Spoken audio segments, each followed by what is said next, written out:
ನಮಸ್ಕಾರ ವೀಕ್ಷಕರೇ, ಸಮಯ ನ್ಯೂಸ್ನ ವಿಶೇಷ ಸಂದರ್ಶನದಲ್ಲಿ ಇವತ್ತು ನಮ್ಮ ಜೊತೆ ಇದ್ದಾರೆ ಮಾಜಿ ಮುಖ್ಯಮಂತ್ರಿಗಳು, ಜೆಡಿಎಸ್ ರಾಜ್ಯಾಧ್ಯಕ್ಷರಾಗಿರುವಂತಹ ಎಚ್ ಡಿ ಕುಮಾರಸ್ವಾಮಿ ಅವರು. 25ನೇ ತಾರೀಕಿನಿಂದ ಧಾರವಾಡದಿಂದ ಒಂದು ಪಾದಯಾತ್ರೆಯನ್ನು ಬೆಳಗಾವಿ ತನಕ ಹಮ್ಮಿಕೊಂಡಿದ್ದಾರೆ. ಬೆಳಗಾವಿಯಲ್ಲಿ ಅಧಿವೇಶನ ಕೂಡ ನಡೆಯುತ್ತಿದೆ. ಈ ಸಂದರ್ಭದಲ್ಲಿ ಜೆಡಿಎಸ್ ಯಾವ ರೀತಿ ಪ್ರಮುಖ ಪಾತ್ರ ವಹಿಸುತ್ತೆ, ಬಹಳ ಕುತೂಹಲಕಾರಿಯಾಗಿದೆ ಈ ಪಾದಯಾತ್ರೆ. ಹಾಗಾಗಿ ಇವತ್ತಿನ ವಿಶೇಷ ಕಾರ್ಯಕ್ರಮದ ಹೆಸರು ಕುಮಾರ ಪಥ.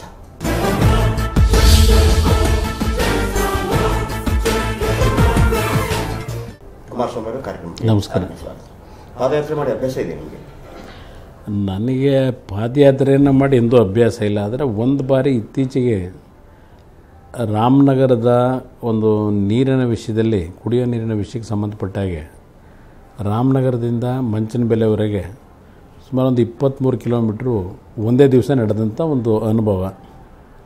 ಅದು ಬಿಟ್ಟರೆ ಮತ್ತೆ ನಾನು ಎಂದೂ ಪಾದಯಾತ್ರೆ ಅಂತಕ್ಕಂಥದ್ದಕ್ಕೆ ಪ್ರಯತ್ನ ಪಟ್ಟಿಲ್ಲ. ಆದರೆ ಇವತ್ತು ಈಗಿನ ಸರ್ಕಾರದ ನಡವಳಿಕೆಗಳು ಅನಿವಾರ್ಯವಾಗಿ ಇಂಥ ಒಂದು ಸಾಹಸಕ್ಕೆ ಪುನಃ ನನಗೆ ಕೈ ಹಾಕ್ತಕ್ಕಂಥ ಪರಿಸ್ಥಿತಿ ನಿರ್ಮಾಣ ಆಗಿದೆ. ಓಕೆ, ಸಿದ್ದರಾಮಯ್ಯ ಸರ್ಕಾರದ ಪ್ರಥಮ ಅಧಿವೇಶನ ಏನು ಬೆಳಗಾವಿಯಲ್ಲಿ ನಡೆಯಿತು, ಆ ಸಂದರ್ಭದಲ್ಲಿ ಪ್ರತಿಪಕ್ಷ ನಾಯಕರಾಗಿದ್ದವರು ನೀವು. ಅಲ್ಲಿ ವಿಠಲ್ ಅರಬಾವಿಯವರ ಒಂದು ಏನು ಮೃತಪಡ್ತಾರೆ, ಆಗ ಮುಖ್ಯಮಂತ್ರಿ ಹೇಳ್ತಾರೆ ಕುಡಿದು ಸತ್ತ ಅಂತ ಹೇಳ್ತಾರೆ. ನೀವು ಪ್ರತಿಪಕ್ಷ ನಾಯಕರಾಗಿದ್ದುಕೊಂಡು ಕೂಡ ಆ ಸಂದರ್ಭದಲ್ಲಿ ಬಹಳ ಪ್ರಬಲವಾಗಿ ಹೋರಾಟ ಮಾಡಲಿಲ್ಲ ಅನ್ನುವಂಥ ಆರೋಪ. ಆಗ ಸಿದ್ದರಾಮಯ್ಯನವ್ರ ಜೊತೆ ಕುಮಾರಸ್ವಾಮಿ ಅವರು ಅಡ್ಜಸ್ಟ್ ಮಾಡ್ಕೊಂಡಿದ್ರೆ, ಹಾಗಿದ್ರೆ ಈಗ ಯಾಕೆ ಮಾಡ್ತಾ ಇದ್ದಾರೆ ಪಾದಯಾತ್ರೆ ಅನ್ನುವಂಥ ಆರೋಪವನ್ನು ಯಾಕೆ ಮಾಡಬಾರ್ದು? ನಿನ್ನೆ ಅವತ್ತಿನ ದಿನ ವಿಠಲ್ ಅರಬಾವಿಯವರು ಆತ್ಮಹತ್ಯೆ ಮಾಡ್ಕೊಂಡಂಥ ನಿಧನದ ಸುದ್ದಿ ಬಂದಾಗ ಮುಖ್ಯಮಂತ್ರಿಗಳು ಅಂದು ಅದು ಕುಡಿದು ಸತ್ತಂಥದ್ದು ಅನ್ನೋದನ್ನು ಹೇಳಲಿಲ್ಲ. ಅವತ್ತಿನ ಸನ್ನಿವೇಶ, ಯಾವೊಂದು ಕಬ್ಬು ಬೆಳೆಗಾರರು ಒಂದು ವಾರದಿಂದ ಪ್ರತಿಭಟನೆ ನಡೆಸ್ತಾ ಇದ್ದರು, ಅದು ಸಂಖ್ಯೆ ಎಷ್ಟಾದರೂ ಇರಲಿ, ಆ ಪ್ರತಿಭಟನೆ ನಡೆಸ್ತಕ್ಕಂಥ ಆ ಅವಧಿನಲ್ಲಿ ಸರ್ಕಾರ ಆ ರೈತರ ಒಂದು ಕೂಗಿಗೆ ಧ್ವನಿ ಕೊಡಲಿಲ್ಲ. ಆದರೆ ಆ ರೈತ ಸತ್ತಗಳಿಗೆ ಆತ್ಮಹತ್ಯೆ ಮಾಡ್ಕೊಂಡಿರ್ತಕ್ಕಂಥ ವಿಷಯ ಹೊರಗೆ ಬಂದಾಗ ಆಗ ಮುಖ್ಯಮಂತ್ರಿಗಳು ಏನು ಕೊನೆಗೆ ಅಂತಿಮವಾಗಿ ಆ ರೈತ ಕುಟುಂಬಕ್ಕೆ ಪರಿಹಾರ ಮತ್ತು ಒಂದು ವಿಷಯದಲ್ಲಿ ರೈತರಿಗೆ 150 ರೂಪಾಯಿ ಬೆಂಬಲ ಬೆಲೆಯನ್ನು ಕೊಡ್ತೀನಿ ಅಂತಕ್ಕಂಥ ಘೋಷಣೆ ಮಾಡಿದ್ರು. ಅದರ ಹಿನ್ನೆಲೆಯಲ್ಲಿ ನಾನು ಅಂದು ಸರ್ಕಾರ ಅಂತಿಮವಾಗಿ 150 ರೂಪಾಯಿಗಳ ಸಹಾಯಧನ ಕೊಡ್ತಕ್ಕಂಥ ನಿರ್ಧಾರ ಮಾಡಿದ್ದನ್ನು ರೈತ ಸಂಘಟನೆಗಳು ಒಪ್ಪಿದ್ರಿಂದ ಆ ರೈತನ ಆತ್ಮಹತ್ಯೆಯನ್ನು ರಾಜಕಾರಣಕ್ಕೋಸ್ಕರವಾಗಿ ನಾನು ದುರ್ಬಳಕೆ ಮಾಡ್ಕೋಬಾರ್ದು ಅಂತಕ್ಕಂಥ ಹಿನ್ನೆಲೆ ಒಳಗೆ ಅವತ್ತು ನಾನು ಸರ್ಕಾರದ ಒಂದು ತೀರ್ಮಾನ 150 ರೂಪಾಯಿ ಹಣ ಸಹಾಯಧನ ಘೋಷಣೆ ಮಾಡಿದ್ದ ಹಿನ್ನೆಲೆಯಲ್ಲಿ ನಾನು ಆ ಇರುಸು ಒಳಗಾಗ್ತಕ್ಕಂಥದ್ದಕ್ಕೆ ಅವಕಾಶ ಕೊಡಲಿಲ್ಲ. ಅಲ್ಲಿ ರಾಜಿ ಮಾಡ್ಕೊಳ್ತಕ್ಕಂಥ ಪ್ರಶ್ನೆ ಇಲ್ಲ. ಬಹುಶಃ ನನ್ನ 2 ವರ್ಷದಲ್ಲಿ ವಿಧಾನಸಭೆಯಲ್ಲಿ ಯಾವೊಂದು ವಿಷಯಗಳ ಬಗ್ಗೆ ಚರ್ಚೆ ಮಾಡಿದ್ದೇನೆ, ಸರ್ಕಾರ ಗುಣಾತ್ಮಕವಾದಂಥ ರೀತಿಯಲ್ಲಿ ಕೆಲಸ ನಿರ್ವಹಿಸಲಿ ಅಂತ ಹೇಳಿ ಸರ್ಕಾರಕ್ಕೆ ಉತ್ತಮವಾದಂಥ ಸಲಹೆ ಕೊಟ್ಕೊಂಬಂದಿದ್ದೇನೆ. ನಾನು ಅಧಿಕೃತ ವಿರೋಧ ಪಕ್ಷದ ನಾಯಕನಾಗಿ, ನಂತರ ಒಂದು ಶಾಸಕಾಂಗ ಪಕ್ಷದ ನಾಯಕನಾಗಿ ಪ್ರತಿಯೊಂದು ವಿಧಾನಸಭೆಯ ಕಲಾಪದಲ್ಲಿ ಸರ್ಕಾರ ಒಂದು ಸರಿದಾರಿಯಲ್ಲಿ ಹೋಗಬೇಕು ಅಂತಕ್ಕಂಥ ನಿಟ್ಟಿನಲ್ಲೇ ಆ ಸರ್ಕಾರಕ್ಕೆ ಹಲವಾರು ಉತ್ತಮವಾದಂಥ ಸಲಹೆಯನ್ನು ಕೊಟ್ಟೆ. ಯಾವುದೂ ಇಲ್ಲಿಯವರೆಗೆ ಈ ಸರ್ಕಾರ ಆ ಒಂದು ವಿಷಯಗಳನ್ನು ಇವತ್ತು ಜಾರಿಗೆ ತರತಕ್ಕಂಥದ್ರಲ್ಲಿ ಗಂಭೀರವಾಗಿ ತೆಗೆದುಕೊಳ್ಳೇ ಇಲ್ಲ. ನಿಮ್ಮ ಹೋರಾಟ ಕಾಂಗ್ರೆಸ್ ವಿರುದ್ಧನೋ ಅಥವಾ ಸಿದ್ದರಾಮಯ್ಯ ವಿರುದ್ಧ? ಸರ್ಕಾರದ ನೀತಿಗಳ ವಿರುದ್ಧ. ಇಲ್ಲಿ ಕಾಂಗ್ರೆಸ್ ಪಕ್ಷದ ವಿರುದ್ಧವೂ ಅಲ್ಲ, ಸಿದ್ದರಾಮಯ್ಯ ವಿರುದ್ಧವೂ ಅಲ್ಲ. ಸರ್ಕಾರದ ನೀತಿಗಳೇನಿದೆ, ಸರ್ಕಾರದ ನಡವಳಿಕೆಗಳು, ಯಾವೊಂದು ವಿಷಯಗಳಿಗೆ ಇವತ್ತು ಜನತೆ ಸಂಕಷ್ಟಕ್ಕೊಳಗಾಗಿದ್ದಾರೆ ಆ ಒಂದು ಪರಿಸ್ಥಿತಿಗಳನ್ನು ಸರಿಪಡಿಸ್ತಕ್ಕಂಥ ಕಡೆ ಗಮನ ಕೊಡದೇ ಇರತಕ್ಕಂಥದ್ದೇನಿದೆ, ವಿಶೇಷವಾಗಿ ಕೃಷಿ ವಲಯ.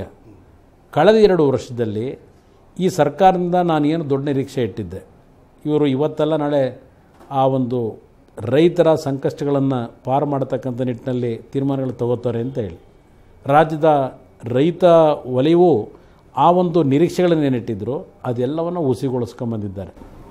ಆದರೆ ಪ್ರತಿ ಸಲ ಅದರ ಹಿನ್ನೆಲೆಯಲ್ಲಿ ಈ ಹೋರಾಟಕ್ಕೆ ಪ್ರಾರಂಭ ಮಾಡಿದ್ದೇವೆ. ಆದರೆ ಕುಮಾರಸ್ವಾಮಿ ಅವರೇ ಪ್ರತಿ ಸಲ ಕೂಡ ಈ ಹಿಂದೆ ಯಡಿಯೂರಪ್ಪ ಸರ್ಕಾರ ಇದ್ದಾಗಲೂ ಕೂಡ ನೀವು ಯಾವೆಲ್ಲ ರೀತಿಯಲ್ಲಿ ಒಂದು ಪ್ರತಿಪಕ್ಷ ರೀತಿಯಲ್ಲಿ MP ಆಗಿದ್ದುಕೊಂಡು ಪ್ರತಿಪಕ್ಷ ರೀತಿಯಲ್ಲಿ ಯಾವ ರೀತಿ ಕೆಲಸ ಮಾಡಿದ್ರಿ, ಆದರೆ ಅದರ ಫಲ ಸಿಕ್ಕಿದ್ದು ಕಾಂಗ್ರೆಸ್ಗೆ. ನಂಬರ್ 1. ನಂಬರ್ 2, ಈ DK ರವಿ ವಿಚಾರದಲ್ಲಿರ್ಬೋದು ಅಥವಾ ಈಗ ನೀವು ಪಾದಯಾತ್ರೆ ಮಾಡ್ತಾ ಇರುವಂಥ ವಿಚಾರ ಇರ್ಬೋದು, BJPಗೆ ಇರುಸುಮುಸು ಉಂಟು ಮಾಡ್ತಾ ಇದೆ. ಆದರೆ ಅದರ ಫಲ JDSಗೆ ಸಿಗತ್ತಾ, ಕುಮಾರಸ್ವಾಮಿ ಅವರಿಗೆ ಸಿಗತ್ತಾ? ಯಾಕಂತಂದ್ರೆ ಈ ಹಿಂದಿನ ಚುನಾವಣೆಯಲ್ಲೂ ಕೂಡ ನಿಮ್ಮ ನಿರೀಕ್ಷೆ ಬಹಳ ದೊಡ್ಡದಿತ್ತು, ಆದರೆ ನಿರೀಕ್ಷೆ ಮುಟ್ಟೋಕ್ಕಾಗಲಿಲ್ಲ. ಇಷ್ಟೆಲ್ಲ ಹೋರಾಟ ಮಾಡಿದ ನಂತರ ಕೂಡ ಈಗಿನ ನಿಮ್ಮ ಈ ಪಾದಯಾತ್ರೆ ಇದೆಯಲ್ಲ, ಅದು ಕೂಡ ರಾಜಕೀಯ ಉದ್ದೇಶದಿಂದ ಕೂಡಿದೆಯಾ ಅಥವಾ ಏನಾದರೂ ಫಲಾಪೇಕ್ಷೆ ಇದೆಯಾ ಇದರ ಬಗ್ಗೆ ನಿಮಗೆ? ಇಲ್ಲ, ಇದರಲ್ಲಿ ನಾನು ನನ್ನ ವೈಯಕ್ತಿಕವಾದಂಥ ಇಲ್ಲ ನನ್ನ ಪಕ್ಷಕ್ಕೆ ವೈಯಕ್ತಿಕವಾದಂಥ ರೀತಿಯಲ್ಲಿ ಲಾಭ ನಷ್ಟ ಯಾವ ರೀತಿ ಪಡಿಬೋದು ಅಂತಕ್ಕಂಥ ಉದ್ದೇಶದಿಂದ ಈ ತೀರ್ಮಾನ ಮಾಡಿಲ್ಲ. ನಾನು ಕಳೆದ 2 ವರ್ಷದಿಂದ ಸರ್ಕಾರಕ್ಕೆ ಹಲವಾರು ರೀತಿ ಸಲಹೆಯನ್ನು ಕೊಟ್ಟಿದ್ದೇನೆ. ಆ ಸಲಹೆಗಳು ಒಂದು ಜಾರಿಗೆ ಬರದೇ ಇರತಕ್ಕಂಥದ್ದು ಮತ್ತು ಕೇಂದ್ರ ಸರ್ಕಾರ ಈ ಒಂದು ವರ್ಷದಿಂದ ಇವತ್ತೇನು ಮೋದಿಯವರ ಸರ್ಕಾರ ಅವರ ಒಂದು ಕೃಷಿ ವಲಯವನ್ನು ಕಡೆಗಣಿಸಿರ್ತಕ್ಕಂಥ ಅವರ ಆರ್ಥಿಕ ಕಾರ್ಯಕ್ರಮಗಳು ಇದೆಲ್ಲ ಇವತ್ತು ರೈತರನ್ನ ಸಂಕಷ್ಟಕ್ಕೆ ಇವತ್ತು ಸಿಲುಕಿಸಿರ್ತಕ್ಕಂಥದ್ದು. ಇದರ ಹಿನ್ನೆಲೆಯಲ್ಲಿ ಇವತ್ತೇ ನಾನು ಈ ತೀರ್ಮಾನ ತೆಗೆದುಕೊಂಡಿದ್ದೇವೆ. ರೈತರ ಪರವಾಗಿ ತೆಗೆದುಕೊಂಡಿರ್ತಕ್ಕಂಥ ನಿರ್ಧಾರ ಇದು ಕೇವಲ ಕಬ್ಬು ಬೆಳೆಗಾರರಿಗೆ ಮಾತ್ರ ಸೀಮಿತವಾಗಿರ್ತಕ್ಕಂಥ ಹೋರಾಟ ಅಲ್ಲ. ಕಬ್ಬು ಬೆಳೆಗಾರರು, ಹತ್ತಿ ಬೆಳೆಯತಕ್ಕಂಥವರು ಮತ್ತು ನಮ್ಮ ದ್ರಾಕ್ಷಿ ದಾಳಿಂಬೆ, ಬಹುಶಃ ನಾನು ಕಳೆದ 2 ವರ್ಷ ನಿರಂತರವಾಗಿ ಪ್ರತಿ ವಿಧಾನಸಭೆ ಕಲಾಪದಲ್ಲಿ ಸರ್ಕಾರಕ್ಕೆ ಎಚ್ಚರಿಸ್ತಾ ಬಂದೆ ಈ ರೈತರ ಪರಿಸ್ಥಿತಿ ಏನಿದೆ ಅಂತೇಳಿ. ಹಲವಾರು ಪತ್ರಗಳನ್ನು ಬರೆದಿದ್ದೇನೆ. ಯಾವುದಕ್ಕೂ ಸರ್ಕಾರ ಇಲ್ಲಿಯವರೆಗೆ ಸಕಾರಾತ್ಮಕವಾಗಿ ಆ ರೈತನಿಗೆ ಸ್ಪಂದಿಸಿಲ್ಲ. ನಂತರ ನೀವೊಂದು ಮಾತು ಹೇಳಿದ್ರಿ, ಕಳೆದ ಬಾರಿ BJP ಸರ್ಕಾರದ ವಿರುದ್ಧ ನಾನು ಹೋರಾಟ ಮಾಡಿದ್ದು ಕಾಂಗ್ರೆಸ್ಗೆ ಅನುಕೂಲ ಆಯಿತು, ನಿಮಗೆ ಅದರಿಂದ ಏನು ಫಲ ಸಿಗಲಿಲ್ಲ ನಿಮ್ಮ ಪಕ್ಷಕ್ಕೆ ಅಂತ ಹೇಳಿದರೆ. ಇಲ್ಲಿ ಒಂದು ವಿರೋಧ ಪಕ್ಷದ ಕೆಲಸವನ್ನು ನಿರ್ವಹಿಸಬೇಕಾದ್ರೆ ಈ ವಿರೋಧ ಪಕ್ಷದ ಕೆಲಸ ಇರತಕ್ಕಂಥದ್ದು ಸರ್ಕಾರಗಳು ದಾರಿ ತಪ್ಪಿದಾಗ ಅದನ್ನು ಸರಿದಾರಿಗೆ ತರತಕ್ಕಂಥ ನಿಟ್ಟಿನಲ್ಲಿ ಕೆಲಸ ನಿರ್ವಹಿಸಬೇಕು. ಆ ಕೆಲಸ ನಿರ್ವಹಿಸ್ತೇನೆ. ಆ ಕೆಲಸ ನಿರ್ವಹಿಸಿದೆ ಅಂತೇಳಿ ಜನ ಇವತ್ತು ನಮ್ಮ ಪಕ್ಷವನ್ನು ಬೆಂಬಲಿಸ್ತಿಲ್ಲ ಅಂತೇಳಿ ನಾನು ನಿರಾಸೆ ಒಳಗಾದರೆ, ಒಂದು ವಿರೋಧ ಪಕ್ಷದ ಜವಾಬ್ದಾರಿಯಿಂದ ನಾವೆಲ್ಲೋ ಒಂದು ಕಡೆ ಕೆಲಸ ನಿರ್ವಹಿಸಬೇಕಾದ್ರೆ ನಾವು ರಾಜ್ಯದ ಜನತೆ ನಮಗೆ ಕೊಟ್ಟಿರ್ತಕ್ಕಂಥ ಸ್ಥಾನದಲ್ಲಿ ಕೆಲಸ ಮಾಡ್ತಕ್ಕಂಥ ಅರ್ಹತೆ ಕಳ್ಕೊತೀವಿ ಅನ್ನೋದು ನನ್ನ ಅಭಿಪ್ರಾಯ. ನೀವು 3 ವಿಚಾರಗಳ ಬಗ್ಗೆ ಪ್ರಮುಖವಾಗಿ, ಒಂದು DK ರವಿ ವಿಚಾರದ ಬಗ್ಗೆ ಬಹಳ ಧ್ವನಿ ಎತ್ತಿದ್ರಿ, ಇನ್ನೊಂದು ಒಂದಂಕಿ ಲಾಟರಿ ವಿಚಾರದ ಬಗ್ಗೆ ಧ್ವನಿ ಎತ್ತಿದ್ರಿ. 2 ವಿಚಾರಗಳು ಕೂಡ CBI ಎನ್ಕ್ವೈರಿಗೆ ಹೋಯಿತು. ಯಲ್ಲಾಲಿಂಗ ಅವರ ವಿಚಾರದ ಬಗ್ಗೆ ಕೂಡ ಅದು CIDಗೆ ಹೋಯಿತು. ಹಾಗಿರುವಾಗ ಎಲ್ಲೋ ಒಂದು ಕಡೆ ಕುಮಾರಸ್ವಾಮಿ, ವಿಶೇಷವಾಗಿ JDS ಕುಮಾರಸ್ವಾಮಿ ಅವರ ಈ ಆರೋಪಗಳು ಅಥವಾ ಅವರೊಂದು ಪಕ್ಷದ ಮೇಲೆ ಬಾಣಗಳನ್ನು ಹೂಡುವಾಗ ಆಡಳಿತ ಪಕ್ಷದ ಮೇಲೆ ಎಲ್ಲೂ ಇರುಸುಮುಸುಂಟಾಗಬಾರದು ಅನ್ನೋಂಥ ಕಾರಣಕ್ಕಾಗಿ CBI ಕೊಟ್ಟುಬಿಟ್ರು. ಸೊ ಇಲ್ಲಿ ಕುಮಾರಸ್ವಾಮಿ ಅವರಿಗೆ ಹಿನ್ನಡೆ ಆಯಿತಾ ಅಥವಾ ಆಡಳಿತ ಪಕ್ಷಕ್ಕೆ ಮೇಲುಗೈ ಆಯಿತಾ? ಇಲ್ಲ, ಈ ಒಂದು ವಿಷಯಗಳಲ್ಲಿ ಸರ್ಕಾರದ ನಡವಳಿಕೆಗಳು ಅಂತಿಮವಾಗಿ ಪ್ರಕರಣಗಳನ್ನು CBI ಕೊಡ್ತಕ್ಕಂಥ ನಿರ್ಧಾರ ಮಾಡಿರೋದೇ ಈ ಸರ್ಕಾರ ತಪ್ಪುಗಳು ಮಾಡ್ಕೊಂಬತ್ತಿದ್ದಾರೆ ಅಂತಕ್ಕಂಥದ್ದನ್ನು ಜನ ಚರ್ಚೆ ಮಾಡಲಿಕ್ಕೆ ವೇದಿಕೆ ಸಿದ್ಧ ಮಾಡ್ಕೊಂಡಿದ್ದಾರೆ. ಅಂಥ ಒಂದು ಪರಿಸ್ಥಿತಿ ನಿರ್ಮಾಣ ಆಗಿರ್ತಕ್ಕಂಥದ್ದು ಇವತ್ತು ಸರ್ಕಾರದ ತಪ್ಪುಗಳಿಂದ. ಇಲ್ಲಿ ನನಗೆ ಹಿನ್ನಡೆ ಆಗ್ತದೆ. ಈ CBI ಕೊಟ್ಟ ತಕ್ಷಣ ಸರ್ಕಾರಕ್ಕೆ ಎಲ್ಲ ಒಂದು ಕಡೆ ಅವರಿಗೆ ಶಕ್ತಿ ತುಂಬಿದಾಗ ಆಗ್ತದೆ ಅಂತಕ್ಕಂಥದ್ದೇನಿದೆ, ಈ ರೀತಿಯ ಪ್ರಕರಣಗಳನ್ನು CBI ಕೊಡ್ತಕ್ಕಂಥ ಸರ್ಕಾರದ ನಿರ್ಧಾರಗಳೇ ಆ ಸರ್ಕಾರಕ್ಕೆ ಮುಳುವಾಗ್ತದೆ. ಅಲ್ಲ, ಯಾಕೆ ಹೇಳೋದಂದ್ರೆ ಈಗ ಒಂದು ಆರೋಪ, ಪ್ರತಿಪಕ್ಷಗಳಾಗಿ ಆರೋಪ ಮಾಡುವಂಥದ್ದು ಅಥವಾ ಒತ್ತಾಯ ಮಾಡುವಂಥದ್ದು ಇದ್ದದ್ದೇ. ಆ ಒತ್ತಾಯ ಅವರಿಗೆ ಅದಕ್ಕೆ ಸ್ಪಂದಿಸದೇ ಇರುವಾಗ ನಿಮಗೆ ಅದನ್ನು ಬಹಳ ದೊಡ್ಡದಾಗಿ ತಗೊಂಡು ಹೋಗೋದಕ್ಕೆ ಅವಕಾಶ ಇರುತ್ತೆ. ಆದರೆ ಅವಕಾಶವನ್ನು ಸಿದ್ದರಾಮಯ್ಯನವರು ನಿಮ್ಗೆ ಕೊಡ್ತಾ ಇಲ್ಲ. ಇಲ್ಲ, ಇಲ್ಲಿ ನನಗೆ ದೊಡ್ಡದಾಗಿ ಹೋರಾಟಕ್ಕೆ ಅವಕಾಶ ಅವರು ಕಲ್ಪಿಸ್ತಾ ಇದ್ದಾರೋ, ಆ ಹೋರಾಟನ ಪ್ರಾರಂಭಿಕ ಅಂತಲೇ ಸ್ಕಟ್ಲು ಮಾಡ್ತಾ ಇದ್ದಾರೋ, ಇಲ್ಲಿ ಪ್ರಶ್ನೆ ಇಲ್ಲ. ಈ ರೀತಿಯ ಪ್ರತಿಯೊಂದು ವಿಷಯಗಳು, ಪ್ರಕರಣಗಳು ಹೊರಗೆ ಬರ್ತಾ ಇದ್ದರೆ ಅದು ಸರ್ಕಾರಕ್ಕೆ ಮುಂದಿನ ದಿನಗಳಲ್ಲಿ ದೊಡ್ಡ ಆಘಾತ ಆಗ್ತಕ್ಕಂಥದ್ದು ಯಾವ ಒಂದು ಅನುಮಾನ ಇಟ್ಕೋಬೇಡಿ. ಓಕೆ, ನೀವು ಒಂದು ಮಾತನ್ನು ಮೊನ್ನೆ ಹೇಳಿದ್ರಿ, ನಮಗೆ ಸರ್ಕಾರ ರಚನೆ ಮಾಡೋದಕ್ಕೆ ಸಾಧ್ಯ ಆಗದೇ ಇದ್ರೂ ಕೂಡ ಸರ್ಕಾರವನ್ನು ಕೆಡುವಂಥ ತಾಕತ್ತಿದೆ ಅನ್ನುವಂಥದ್ದು. ಹಾಗಿದ್ರೆ ಸಿದ್ದರಾಮಯ್ಯನವರ ಸರ್ಕಾರ 5 ವರ್ಷ ಇರತ್ತಾ? ಮುಖ್ಯಮಂತ್ರಿಯಾಗಿ ಸಿದ್ದರಾಮಯ್ಯನವರು 5 ವರ್ಷ ಪೂರ್ಣಗೊಳಿಸ್ತಾರಾ? ಇಲ್ಲ, ನಾನು ಹೇಳದಂಥದ್ದು ಮುಖ್ಯಮಂತ್ರಿಗಳು ಏನು 2 ವರ್ಷ ಸಂಪೂರ್ಣಗೊಳಿಸಿದ್ರು, ಆ ಒಂದು ಸಮಯದಲ್ಲಿ ಹಲವಾರು ಮಾಧ್ಯಮಗಳ ಮುಂದೆ ಅವರು ಯಾವೊಂದು ಸಂದರ್ಶನಗಳನ್ನು ಕೊಟ್ಟರು, ಅವರ ಉದ್ದಟತನದ ಮಾತುಗಳೇನಿದೆ, ಈ ರಾಜ್ಯದಲ್ಲಿ BJP ಮುಕ್ತ ರಾಜ್ಯ ಮಾಡ್ತಕ್ಕಂಥದ್ದು ನನ್ನ ಅಜೆಂಡಾ. JDS ಈ ರಾಜ್ಯದಲ್ಲಿ ಅದಕ್ಕೆ ನೆಲೆನೇ ಇಲ್ಲ. ಎಂದೂ ಅದು ಅಧಿಕಾರಕ್ಕೆ ಬರೋಕ್ಕೆ ಸಾಧ್ಯ ಇಲ್ಲ ಅಂತಕ್ಕಂಥ ರೀತಿ ಉದ್ದಟತನದ ಮಾತೇನು ಹೇಳಿದ್ರು. ಅದರ ಹಿನ್ನೆಲೆಯಲ್ಲಿ ಒಂದು ಮಾತು ಹೇಳಿದೆ. ಹೌದು, ನಮ್ಮ ರಾಜ್ಯದಲ್ಲಿ ಈ ರಾಜ್ಯದ ಜನತೆ ನಮ್ಮ ಪಕ್ಷವನ್ನು ಸಂಪೂರ್ಣವಾಗಿ ಅಧಿಕಾರಕ್ಕೆ ತರತಕ್ಕಂಥ ಒಂದು ವಾತಾವರಣ ಇವತ್ತು ಕಲ್ಪಿಸ್ತೇ ಇದ್ದರು. ಯಾವುದಾದ್ರೂ ಒಂದು ಪಕ್ಷವನ್ನು ಅಧಿಕಾರದಿಂದ ತೆಗೀತಕ್ಕಂಥ ಕೆಲಸ ನಿರ್ವಹಿಸ್ತಕ್ಕಂಥದ್ದಕ್ಕೆ ಶಕ್ತಿ ಕೊಟ್ಟಿದ್ದಾರೆ ರಾಜ್ಯದ ಜನತೆ ಅಂತ ಹೇಳಿದ್ದೇನೆ. ಇವತ್ತು ಅದನ್ನು ಭಾಳ ಸ್ಪಷ್ಟವಾಗಿ ಹೇಳ್ತೇನೆ. ಈ ಪಕ್ಷವನ್ನು ಅವ್ರು ಹೇಳಿರ್ಬೋದು, ಈ ಸರ್ಕಾರ ಈ ಪಕ್ಷ ಅಧಿಕಾರಕ್ಕೆ ಬರಲಾರ್ದು ಅಂತೇಳಿ, ಅದು ಮುಂದಿನ ದಿನಗಳಲ್ಲಿ ಜನ ತೀರ್ಮಾನ ಮಾಡ್ತಾರೆ. ಆದರೆ ಇವತ್ತಿನ ಪರಿಸ್ಥಿತಿನಲ್ಲಿ ಒಂದು ಪಕ್ಷದ ಸರ್ಕಾರವನ್ನು ಅದು ಹೋಗ್ತಕ್ಕಂಥ ದಾರಿ ತಪ್ಪಿದಾಗ ಯಾವ ರೀತಿ ಹೆದರಿಸ್ತಕ್ಕಂಥದ್ದಕ್ಕೆ ನಮಗೆ ಶಕ್ತಿ, ಅಂದರೆ ಅದನ್ನು ಆ ಮಾಡಿರ್ತಕ್ಕಂಥ ತಪ್ಪನ್ನು ಹೊರಗೆ ತರ್ತಕ್ಕಂಥದ್ದಕ್ಕೆ ಕೆಲಸ ನಿರ್ವಹಿಸ್ತಕ್ಕಂಥ ಶಕ್ತಿ ನಮಗೆ ಕೊಟ್ಟಿದ್ದಾರೆ ಜನ. ಅದನ್ನೇ ಉಪಯೋಗ ಮಾಡ್ತಾರೆ. ಅದರ ಹಿನ್ನೆಲೆ ಹೇಳಿದ್ದೇನೆ, ಒಂದು ಸರ್ಕಾರವನ್ನು ತೆಗೀತಕ್ಕಂಥ ಶಕ್ತಿ ನಾಡಿನ ಜನತೆ ನಮಗೆ ಕೊಟ್ಟಿದ್ದಾರೆ ಅಂತೇಳಿ. ಅಲ್ಲ, ಯಾಕೆ ಅಂತಂದರೆ ವಿಶೇಷವಾಗಿ ಯಡಿಯೂರಪ್ಪನವರ ವಿಚಾರದಲ್ಲೂ ಕೂಡ ಹಾಗೆ ಆಯಿತು. ಅವರು 5 ವರ್ಷ ಪೂರ್ಣಗೊಳಿಸ್ತೇನೆ ಅಂದ್ಕೊಂಡಿದ್ರು. ಆದರೆ ಅವರಿಗೆ ಬಂದಂಥ ಕೆಲವು ಅಪವಾದಗಳು ಆ ರೀತಿ ಆದಂಥದ್ದು. ಆಮೇಲೆ ನೀವು ದಾಖಲೆ ಬಿಡುಗಡೆ ಮಾಡಿರುವಂಥದ್ದು 3.25 ವರ್ಷಕ್ಕೆ ಅವರ ಮುಖ್ಯಮಂತ್ರಿ ಅವಧಿ ಮುಗಿದು ಹೋಯಿತು. ಅದೇ ಸ್ಥಿತಿ ಸಿದ್ದರಾಮಯ್ಯನವ್ರಿಗೂ ಬರ್ಬೋದಾ? ನಿಮ್ಮ ಈಗಿನ ಅವ್ರ ನಡವಳಿಕೆಗಳು ನೋಡಿದಾಗ ಬಹುಶಃ ನಿರೀಕ್ಷೆ ನೀವು ಇಟ್ಕೋಬಹುದು. ಅಲ್ಲ, ನಿರೀಕ್ಷೆ ಇಟ್ಕೋಬೇಕು ಅಂತಂದ್ರೆ ಕುಮಾರಸ್ವಾಮಿ ಅವರ ಬತ್ತಳಿಕೆಯಿಂದ ಹಲವಾರು ದಾಖಲೆಗಳನ್ನು ಹೇಳಿದೆ. ಅವರ ನಡವಳಿಕೆಗಳು ಇವತ್ತೇನು ಹೋಗ್ತಾ ಇದ್ದಾರೆ, 2 ವರ್ಷ ಪೂರೈಸಿದ್ದಾರೆ.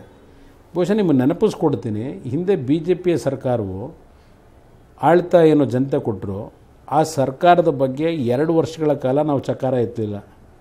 ಅವತ್ತು 2008 ಬಹುಶಃ ಆಗಸ್ಟ್ ತಿಂಗಳಲ್ಲಿ ಅವರು ಮುಖ್ಯಮಂತ್ರಿಗಳಾದ್ರೇನು, ಜೂನ್ ಜುಲೈನಲ್ಲ ಮುಖ್ಯಮಂತ್ರಿಗಳಾದರು. 2 ವರ್ಷ 2010ನೇ ಇಸ್ವಿವರೆಗೆ ನಾವು ಸರ್ಕಾರದ ಬಗ್ಗೆ ಯಾವುದೇ ವಿಷಯಗಳು ಚರ್ಚೆ ಮಾಡಲಿಲ್ಲ.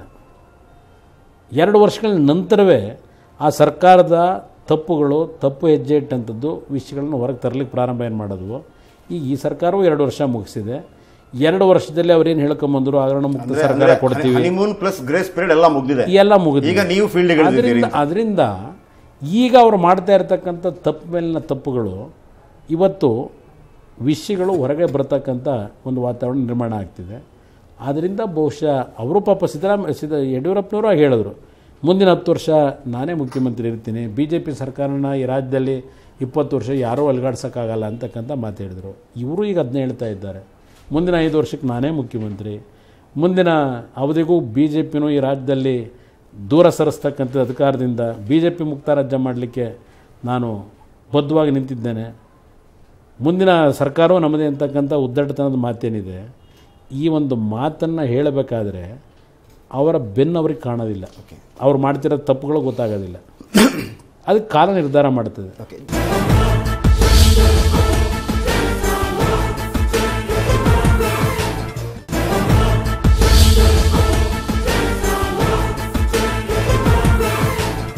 JDS ರಾಷ್ಟ್ರಾಧ್ಯಕ್ಷರಾಗಿರುವಂಥ ಹಾಗೂ ಮಾಜಿ ಪ್ರಧಾನಿಗಳಾಗಿರುವಂಥ ಶ್ರೀಯುತ ದೇವೇಗೌಡರು ಒಂದು ಮಾತನ್ನು ಹೇಳಿದರು. ಜನತಾ ಪರಿವಾರದಿಂದ ಹೊರ ಹೋದಂಥ ಯಾವುದೇ ನಾಯಕರು ಸಿದ್ದರಾಮಯ್ಯನವರನ್ನು ಹೊರತುಪಡಿಸಿ ಯಾವತ್ತೂ ನನ್ನ ಮೇಲೆ ಟೀಕೆಗಳನ್ನು ಮಾಡಿಲ್ಲ. ಬಟ್ ಸಿದ್ದರಾಮಯ್ಯನವರು ಮಾಡ್ತಾ ಇದ್ದಾರೆ, ಅದು ಕೂಡ ಮುಖ್ಯಮಂತ್ರಿಗಳಾಗಿದ್ದುಕೊಂಡು. ಈಗಲೂ ದೇವೇಗೌಡರು ಕುಮಾರಸ್ವಾಮಿ ಅಂದರೆ ಸಿದ್ದರಾಮಯ್ಯನವರಿಗೆ ಯಾಕೆ ಭಯ? ಬಹುಶಃ ನೀವು ಗಮನಿಸಿರ್ಬೋದು, ಸಿದ್ದರಾಮಯ್ಯನವರ ಸರ್ಕಾರದ ಕೆಲವು ನಿಲುವುಗಳ ಬಗ್ಗೆ ಅತ್ಯಂತ ಕಠಿಣವಾದಂಥ ರೀತಿಯಲ್ಲಿ ಟೀಕೆ ಮಾಡ್ತಕ್ಕಂಥದ್ದು ನಮ್ಮ ಪಕ್ಷವೇ. ಅದರಲ್ಲೂ ಸರ್ಕಾರ ತಪ್ಪುದಾರಿಗೆ ಹೋದಾಗ ಕಠಿಣವಾದಂಥ ರೀತಿಯಲ್ಲಿ ಹೋರಾಟ ಕೊಟ್ಟಿರ್ತಕ್ಕಂಥದ್ದು ಜನತಾದಳ ಕುಮಾರಸ್ವಾಮಿ ದೇವೇಗೌಡರೆ. ಅದು ಅವರಿಗೆಲ್ಲ ಒಂದು ಕಡೆ ಇರಸ್ಮರಿಸಿದೆ. ಇವರಿಬ್ಬರು ಇಲ್ಲದೆ ಹೋಗಿದ್ದರೆ ಬಹುಶಃ ನನ್ನ ಬಗ್ಗೆ ಯಾರೂ ಟೀಕೆ ಮಾಡ್ತಿರಲಿಲ್ಲ. ಇವರಿಬ್ಬರಿಂದ ನನ್ನನ್ನು ಎಲ್ಲೋ ಒಂದು ಕಡೆ ಸಾರ್ವಜನಿಕವಾಗಿ ಜನತೆ ಇವತ್ತು ನನ್ನ ಬಗ್ಗೆ ದೃಷ್ಟಿ ಇಟ್ಟು ನೋಡ್ತಕ್ಕಂಥ ರೀತಿಯಲ್ಲಿ ನನ್ನ ಕಾರ್ಯವೈಖರಿ ಬಗ್ಗೆ ಇವರು ಗಮನ ಸೆಳೀತಾ ಇದ್ದಾರೆ. ಇದು ಇವರಿಬ್ಬರು ಇಲ್ಲದೆ ಇದ್ದರೆ ನನಗೆ ಪರಿಸ್ಥಿತಿ ಬರ್ತಿರಲಿಲ್ಲ ಅಂತಕ್ಕಂಥ ಹಿನ್ನೆಲೆಯಲ್ಲಿ ಅವರು ನಮ್ಮ ಬಗ್ಗೆ ಟೀಕೆ ಮಾಡಬಹುದೇನೋ ಅವರು. ಓಕೆ ಸರ್, ನೀವು ಪದೇ ಪದೇ ಒಂದು ವಿಷಯವನ್ನು ಪ್ರಸ್ತಾಪಿಸ್ತಾ ಇರ್ತೀರಿ, ಆಮೇಲೆ ಅದು ಸ್ವಲ್ಪ ಟೀಕೆಗೂ ಒಳಗಾಗಿದೆ. ಅದೇನು ಅಂತಂದರೆ, ಪ್ರತಿ ಸಲ ಕೂಡ ನೀವು ನಿಮ್ಮ 20 ತಿಂಗಳ ಅವಧಿಯಲ್ಲಿ ಮುಖ್ಯಮಂತ್ರಿ ಆದಂಥ ಅವಧಿಯಲ್ಲಿ ನಾನು ಮಾಡಿದಂಥ ಕೆಲಸವನ್ನು ನೀವು ಪದೇ ಪದೇ ಹೇಳ್ತಾ ಇರ್ತೀರಿ, ಅದು ಟೀಕೆಗೊಳಗಾಗಿದೆ. ಇರಲಿ, ನಾನು ನಿಮ್ಮ ಹತ್ರ ಒಂದು ನೇರ ಪ್ರಶ್ನೆ ಕೇಳ್ತೀನಿ. ನೀವು ಅದನ್ನೇ ಹೇಳ್ತಾ ಇರ್ತೀರಾ ಅಥವಾ ಒಂದು ಬೆಂಗಳೂರಿಗೆ, ಒಂದು ಕರ್ನಾಟಕಕ್ಕೆ ನಿಮ್ಮ ಒಂದು ಕಲ್ಪನೆ ಇದೆಯಾ? ಬೆಂಗಳೂರಿನ ಬಗ್ಗೆ ನಿಮ್ಮ ಕಲ್ಪನೆ ಏನು? ಯಾಕಂತಂದರೆ ನೆಕ್ಸ್ಟ್ ಕಾರ್ಪೊರೇಷನ್ ಎಲೆಕ್ಷನ್ ಬರ್ತಾ ಇದೆ. ನೀವು ಹೇಳ್ತೀರಿ ಒಂದು ಅಡಿಗಲ್ಲು ಹಾಕಿದ್ದು ದೇವೇಗೌಡರು, ಸಿಂಗಾಪುರ್ ಮಾಡಿದ್ದು ಅಂತ ಮತ್ತೆ ಬೇರೆ ಮುಖ್ಯಮಂತ್ರಿಗಳು ಹೇಳಿರ್ಬೋದು, ದೇವೇಗೌಡರು. ಅಲ್ಲೂ ಕೂಡ ನೀವು ಅಷ್ಟೇ ದೇವೇಗೌಡರ ಕಾಲಾವಧಿಯನ್ನು ನಿಮ್ಮ ಕಾಲಾವಧಿಯನ್ನು ಹೇಳ್ತಿರೋ ಬಿಟ್ರೆ ನಿಮಗೆ ಬೆಂಗಳೂರಿನ ಬಗ್ಗೆ ಏನು ಕಲ್ಪನೆ ಇದೆ ಹೇಳಿ? ಬಹುಶಃ ಬೆಂಗಳೂರು ನಗರದ ಬಗ್ಗೆ, ಈ ಒಂದು ನಗರದ ಹಿಂದಿನ ಒಂದು ಇತಿಹಾಸ, ಇವತ್ತು ಬೆಳೆದಿರ್ತಕ್ಕಂಥ ಇವತ್ತಿನ ಪರಿಸ್ಥಿತಿಗಳು, ಮುಂದೆ ಈ ಬೆಂಗಳೂರು ನಗರಕ್ಕೆ ಆಗ್ತಕ್ಕಂಥ ಅನಾಹುತ, ಇದಕ್ಕೆ ಸಂಬಂಧಪಟ್ಟಂಥ ಸಮಗ್ರವಾದಂಥ ಒಂದು ದೂರದೃಷ್ಟಿ, ಮುಂದೆ ಏನಾಗ್ಬೋದು ಅಂತಕ್ಕಂಥದ್ದನ್ನು ಯಾರಾದರೂ ಅರಿತಿದ್ರೆ ಅದು ಸನ್ಮಾನ್ಯ ದೇವೇಗೌಡರು, ಅದು ಕುಮಾರಸ್ವಾಮಿನೇ. ಇದನ್ನು ಯಾರೂ ಭಾಳ ಗಂಭೀರವಾಗಿ ತೆಗೆದುಕೊಂಡಿಲ್ಲ ಇಲ್ಲಿವರೆಗೆ, ಯಾವುದೇ ಸರ್ಕಾರಗಳಾಗಲಿ ಯಾವುದೇ ರಾಜಕೀಯ ನಾಯಕರಾಗಲಿ. ಕಾರಣ ತೊಂದರೆಗಳು ಕಾಣ್ತಾ ಇದೆ, ಇವತ್ತು ಕಾಣ್ತದೆ. ಈಗ ನೋಡಿ, ಇವತ್ತು ಬೆಂಗಳೂರು ನಗರದಲ್ಲಿ ಯಾವೊಂದು ಲಕ್ಷ್ಮಣರಾಯರ ಹೆಸರಿನಲ್ಲಿ ಅವರ ಅಧ್ಯಕ್ಷತೆಯಲ್ಲಿ ಒಂದು ಸಮಿತಿ ರಚನೆ ಮಾಡಿದ್ರು 1985ನಲ್ಲಿ ದೇವೇಗೌಡರು. ಇವತ್ತು ಬೆಂಗಳೂರು ನಗರದ ಕೆರೆಗಳು ಉಳಿದೇ ಇದ್ದರೆ ಮುಂದೆ ಒಂದು ದೊಡ್ಡ ಅನಾಹುತ ಕಾದಿದೆ ಅಂತಕ್ಕಂಥದ್ದನ್ನು ಅವತ್ತೇ ಗ್ರಹಿಸಿದ್ರು ದೇವೇಗೌಡರು 1985ರಲ್ಲಿ. ಅವರ ಒಂದು ಅವರ ಪ್ರೆಷರ್ ಮೇಲೆ ಆ ಲಕ್ಷ್ಮಣರಾಯರ ಸಮಿತಿಯನ್ನು ರಚನೆ ಆಯಿತು. ಅವ್ರು ಕೊಟ್ಟಂಥ ವರದಿ ಇವತ್ತು ಈ ಸರ್ಕಾರಗಳು ಯಾವ ರೀತಿ ಇವತ್ತು ಉಳಿಸಿದ್ದಾರೆ. ಇವತ್ತು ಕೆರೆಗಳನ್ನೆಲ್ಲ ಸರ್ವನಾಶ ಮಾಡ್ತಾ ಇದ್ದಾರೆ. ಇವತ್ತು ಇದೇ ವಿಷಯವನ್ನೇ ಕಳೆದ ವಿಧಾನಸಭೆಯಲ್ಲಿ ನಾನು ಅತ್ಯಂತ ಸಮಗ್ರವಾದಂಥ ರೀತಿಯಲ್ಲಿ ಪ್ರತಿ ಕೆರೆಗಳ ವಿಷಯಗಳನ್ನು ಪ್ರಸ್ತಾಪ ಮಾಡಿದೆ. ಅದರ ಹಿನ್ನೆಲೆ ಸದನ ಸಮಿತಿ ರಚನೆ ಆಯಿತು. ಆದರೆ ಇವತ್ತು ಬೆಂಗಳೂರು ನಗರಕ್ಕೆ ಮುಂದಿನ ದಿನಗಳಲ್ಲಿ ಯಾವೊಂದು ಕಾವೇರಿ ನೀರಿನ ಮೇಲೆ ನಾವು ಡಿಪೆಂಡ್ ಆಗಬೇಕಾಗಿದೆ. ಕುಡಿಯೋ ನೀರನ್ನು ಬೆಂಗಳೂರು ನಗರಕ್ಕೆ ಕೊಡಲಿಕ್ಕಾಗಲ್ಲ. ಇವತ್ತು ಈ ಕೆರೆಗಳನ್ನು ಉಳಿಸ್ತೇ ಹೋದರೆ, ಈಗ ಇರ್ತಕ್ಕಂಥ ಕೆರೆಗಳನ್ನಾದರೂ ಉಳಿಸ್ತೇ ಇದ್ದರೆ ಮುಂದೆ ಬೆಂಗಳೂರಿಗೆ ದೊಡ್ಡ ಅನಾಹುತ ಕಾದಿದೆ ನಾಗರಿಕರಿಗೆ. ಅದನ್ನು ಅರ್ಥ ಮಾಡ್ಕೋಬೇಕಾಗಿದೆ. ಇದರ ಬಗ್ಗೆ ನಾವು ಅತ್ಯಂತ ಉಗ್ರವಾದಂಥ ರೀತಿಯಲ್ಲೇ ಇವತ್ತು ಹೋರಾಟ ಮಾಡ್ತಿರ್ತಕ್ಕಂಥದ್ದು. ಇದೇ ಕುಮಾರಸ್ವಾಮಿ ಸದನದ ಕಲಾಪದಲ್ಲಿ ಏನು ವಿಷಯಗಳು ಪ್ರಸ್ತಾಪ ಮಾಡಿದ್ದಾನೆ. ಇವತ್ತು ಸರ್ಕಾರದಲ್ಲಿರ್ತಕ್ಕಂಥ ಅಂಗಸಂಸ್ಥೆಗಳೇ ಕೆರೆಗಳನ್ನು ಇವತ್ತು ಲೂಟಿ ಮಾಡ್ಕೊಂಡು ಹೊರಟಿರ್ತಕ್ಕಂಥ ಪರಿಸ್ಥಿತಿ ನಿರ್ಮಾಣ ಆಗ್ತಕ್ಕಂಥದ್ದಕ್ಕೆ ಇವತ್ತು ಸರ್ಕಾರ ಜಾಣಗೆವುಡಿಗೆ ಒಳಗಾದರೆ ಯಾರು ರಕ್ಷಣೆ ಕೊಡೋದು? ಇವತ್ತು ಬೆಂಗಳೂರಿನ ಅಭಿವೃದ್ಧಿಗೆ ನಾನು 20 ತಿಂಗಳಿದ್ದಾಗ ಹಲವಾರು ಕಾರ್ಯಕ್ರಮಗಳನ್ನು ಕೊಟ್ಟೆ. ಇವತ್ತು ಔಟರ್ ಪೆರಿಫೆರಿಯಲ್ ರಿಂಗ್ ರೋಡು ನನ್ನ ಕಾಲದಲ್ಲಿ ಯಾವೊಂದು 4-1 ನೋಟಿಫಿಕೇಶನ್ ಮಾಡ್ತಕ್ಕಂಥ ಮಟ್ಟಿಗೆ ತೆಗೆದುಕೊಂಡೋಗಿ ನಿರ್ಧಾರ ಮಾಡೋದು. ನೀವು ಹೇಳ್ತಾ ಇದ್ದೀನಿ. ಈಗ ಕಳೆದ 6 ವರ್ಷದಲ್ಲಿ BJP 5 ವರ್ಷದ ಆಡಳಿತ, 7 ವರ್ಷ ಆಯಿತು. BJP 5 ವರ್ಷದ ಆಡಳಿತ, 2 ವರ್ಷ ಕಾಂಗ್ರೆಸ್ ಏನು ಮಾಡಿದ್ದಾರೆ? ನನ್ನ ಕಲ್ಪನೆ ಬೆಂಗಳೂರು ನಗರದಲ್ಲಿ ಇವತ್ತು ಏನೇನು ಸಮಸ್ಯೆಗಳಿದೆ, ಕುಡಿಯೋ ನೀರಿನ ಸಮಸ್ಯೆಗಿರ್ಬೋದು, ರಸ್ತೆಗಳ ವಿಷಯದಲ್ಲಿರ್ಬೋದು, ಇವತ್ತು ಬೆಂಗಳೂರಿನಲ್ಲಿ ಕಸದ ಸಮಸ್ಯೆ, ಒಂದು ಕಸ ತೆಗೀಲಿಕ್ಕೆ ಇವತ್ತು ಈ ಬೆಂಗಳೂರು ನಗರದಲ್ಲಿ ಇವತ್ತು ಸಾಧ್ಯ ಆಗದೆ ಹೋದರೆ ಮತ್ತು ಸರ್ಕಾರ ಯಾಕೆ ನಡೆಸ್ತಾರೆ? ಇದರ ಬಗ್ಗೆ ಸಮಗ್ರವಾದಂಥ ರೀತಿಯಲ್ಲಿ ನನ್ನದೇ ಆದಂಥ ಕೆಲವು ಪ್ರೋಗ್ರಾಮ್ಸ್ ಏನು ಹಾಕಿದ್ದೇನೆ, ಅದೆಲ್ಲ ಜನತೆ ಮುಂದೆ ಇಡ್ತೇನೆ. ಬಹುಶಃ ಕಸ ತೆಗೆಯುವ ವಿಚಾರದಲ್ಲಿ ನಿಮಗಿರುವಷ್ಟು ಐಡಿಯಾ ಬಹುಶಃ ಯಾರಿಗೂ ಇರಲಿಕ್ಕಿಲ್ಲ. ಬಹುಶಃ ಇಲ್ಲ, 100% ನಾನು ಅದ್ರ ಬಗ್ಗೆ ರಿಸರ್ಚೇ ಮಾಡಿದ್ದೇನೆ. ಯಾಕಂದ್ರೆ ಆರಂಭದಲ್ಲಿ ಕೂಡ ಹೌದು, ನಾನು ಹೇಳಿದ್ದೆ. ನಾನು ವೃತ್ತಿ ಶುರು ಮಾಡಿದ್ದೆ ಬೆಂಗಳೂರಿನಲ್ಲಿ ಒಂದು 3 ಭಾಗದಲ್ಲಿ ಕಸ ತೆಗಿತಕ್ಕಂಥ ಗುತ್ತಿಗೆ ತಗೊಂಡಿದ್ದೆ 1 ವರ್ಷ. ಆಮೇಲೆ ದೇವೇಗೌಡರು ನನಗೆ ಸಲಹೆ ಕೊಟ್ಟರು, ಸರ್ಕಾರದ ಯಾವುದೇ ಒಂದು ಇದರಲ್ಲಿ ಹೋಗಬಾರ್ದು ಅಂತಕ್ಕಂಥ ಹೇಳಿದ ಮೇಲೆ ನಾನು ಸಿನಿಮಾ ಇಂಡಸ್ಟ್ರಿಗೆ ಹೋಗಿದ್ದು. ಇಲ್ಲಿ ಪ್ರಶ್ನೆ, ಬೆಂಗಳೂರು ನಗರದಲ್ಲಿ ಇವತ್ತು ಯಾವೊಂದು ಮರಗಿಡಗಳ ಬಗ್ಗೆನೇ ಚರ್ಚೆ ಮಾಡೋದಾದರೆ, ಇವತ್ತು ಸೈಂಟಿಫಿಕ್ನಲ್ಲಿ ಚರ್ಚೆ ಮಾಡೋದಾದ್ರೆ ವೈಜ್ಞಾನಿಕವಾಗಿ ಒಬ್ಬ ಮನುಷ್ಯನಿಗೆ ಉತ್ತಮವಾದಂಥ ಒಂದು ಗಾಳಿ ಸೇವನೆ ಅವನ ದೇಹಕ್ಕೆ ಹೋಗಬೇಕು ಅಂದರೆ 7 ಮರ ಇರಬೇಕು ವೈಜ್ಞಾನಿಕವಾಗಿ. ಇವತ್ತು ಬೆಂಗಳೂರು ನಗರದೊಳಗೆ 7 ಜನಕ್ಕೊಂದು ಮರ ಇವತ್ತು ಇರ್ತಕ್ಕಂಥ ಪರಿಸ್ಥಿತಿ ನಿರ್ಮಾಣ ಆಗಿದೆ. ಅದರ ಬಗ್ಗೆ ಚಿಂತೆ ಮಾಡ್ತಾ ಇಲ್ಲ. ಇವತ್ತು ಬೆಂಗಳೂರಿನಲ್ಲಿ ಕಾನೂನಿನ ರಕ್ಷಣೆ ವಿಷಯಕ್ಕೆ ಬಂದರೆ ಈ ಸರ್ಕಾರದಲ್ಲಿ ಗಮನ ಇಲ್ಲ. ಇವತ್ತು ಬೆಂಗಳೂರಿನ ಕಾರ್ಪೊರೇಷನ್ನಲ್ಲಿ ಯಾವೊಂದು ಆದಾಯ ತೆಗಿಬೋದು, ಸಂಗ್ರಹ ಮಾಡ್ಬೋದು, ರಾಜ್ಯ ಸರ್ಕಾರಕ್ಕೆ ಮುಂದೆ ಹೋಗಿ ಭಿಕ್ಷೆ ಬಿಡಬೇಕಾಗಿಲ್ಲ. ಕಾರ್ಪೊರೇಷನ್ನಲ್ಲೇ ಇವತ್ತು ಆದಾಯ ಸಂಗ್ರಹ ಮಾಡ್ತಕ್ಕಂಥದ್ದಕ್ಕೆ ಹಲವಾರು ರೀತಿ ಮಾರ್ಗಗಳಿದ್ದಾವೆ. ಇದೆಲ್ಲ ಫೇಲ್ಯೂರ್ ಆಗಿದೆ. ಇದನ್ನು ಯಾವ ರೀತಿ ತರಲಿಕ್ಕೆ ಸಾಧ್ಯ? ಇದೆಲ್ಲ ಮಾಹಿತಿಗಳನ್ನು ಜನತೆ ಮುಂದೆ ಇಡ್ತಾ ಇದ್ದಾರೆ. ಹಾಗಿದ್ರೆ ನೀವು ಸುಖಾಸುಮ್ಮನೆ ಹೇಳಿಕೆ ಕೊಡ್ತಾ ಇಲ್ಲ, ನಿಮ್ಮಲ್ಲಿ ಯಾವುದೇ ಸ್ಪಷ್ಟವಾದಂಥ ರೀತಿಯಲ್ಲಿ ಬೆಂಗಳೂರಿನ ಬಗ್ಗೆ ನನ್ನ ವಿಷನ್ ಏನು ಇಟ್ಕೊಂಡಿದ್ದೇನೆ. ಇವತ್ತು ಬೆಂಗಳೂರನ್ನು ನಾವು ಸರಿಯಾದ ರೀತಿ ಇವತ್ತು ಉತ್ತಮವಾದಂಥ ಇನ್ಫ್ರಾಸ್ಟ್ರಕ್ಚರ್ ಬಿಲ್ಡಪ್ ಮಾಡ್ತಕ್ಕಂಥದ್ದಕ್ಕೆ ಎಲ್ಲ ಅವಕಾಶಗಳಿದ್ದರು. ಪ್ರತಿಯೊಂದರಲ್ಲೂ ಸರ್ಕಾರ ನಡೆಸ್ತಕ್ಕಂಥವ್ರು ಫೇಲ್ಯೂರ್ ಏನಾಗಿದ್ದಾರೆ. ಅಭಿವೃದ್ಧಿ ಹೆಸರಿನಲ್ಲಿ ಈಗ ನಮ್ಮ ಮುಖ್ಯಮಂತ್ರಿಗಳು ಹೇಳ್ತಾ ಇದ್ದಾರೆ, ಕಳೆದ 5 ವರ್ಷ BJP ಸರ್ಕಾರದಲ್ಲಿ ಲೂಟಿ ಮಾಡಿದ್ರೂ ಹೊರತು ಅಭಿವೃದ್ಧಿ ಮಾಡಲಿಲ್ಲ ಅಂತ ಹೇಳ್ತಾ ಇದ್ದಾರೆ. ಹಾಗಾದರೆ 2 ವರ್ಷದಿಂದ ಈ ಸರ್ಕಾರ ನಡೆಸ್ತಾ ಇರ್ತಕ್ಕಂಥ ಮುಖ್ಯಮಂತ್ರಿಗಳು BJP ಆಡಳಿತದಲ್ಲಿ 5 ವರ್ಷ ಲೂಟಿ ಆಗಿರ್ತಕ್ಕಂಥದ್ದನ್ನು ಅವರು ಇವತ್ತೇನು ಸಾರ್ವಜನಿಕವಾಗಿ ಹೇಳ್ತಾ ಇದ್ದಾರೆ. ಆ ಲೂಟಿ ಆಗಿರ್ತಕ್ಕಂಥ ಮಾಹಿತಿ ಮುಖ್ಯಮಂತ್ರಿಗಳ ಹತ್ರ ಇರಬೇಕಲ್ವೇ?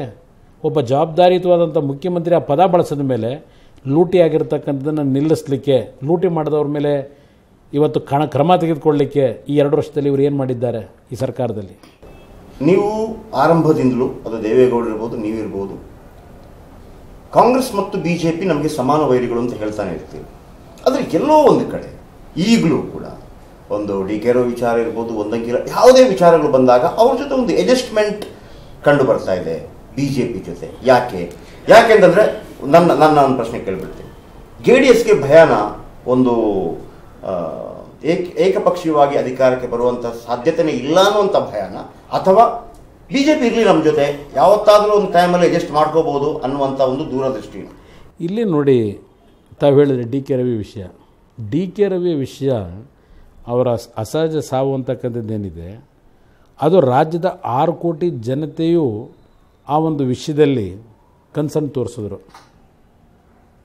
ಒಂದು ವಿರೋಧ ಪಕ್ಷವಾಗಿ ನಮ್ಮಲ್ಲಿ ಡಿವಿಷನ್ ಆದರೆ ಆ ಒಂದು ನಮ್ಮಲ್ಲಿರ್ತಕ್ಕಂಥ ಒಡಕನ್ನು ಸರ್ಕಾರ ಅಡ್ವಾಂಟೇಜ್ ತಗೋಬಾರ್ದು ಅಂತ ಹೇಳಿ ನಾವು ರಾಜ್ಯದ 6 ಕೋಟಿ ಜನತೆಯ ಭಾವನೆಗಳಿಗೆ ಸ್ಪಂದಿಸಿದ್ದೇವೆ.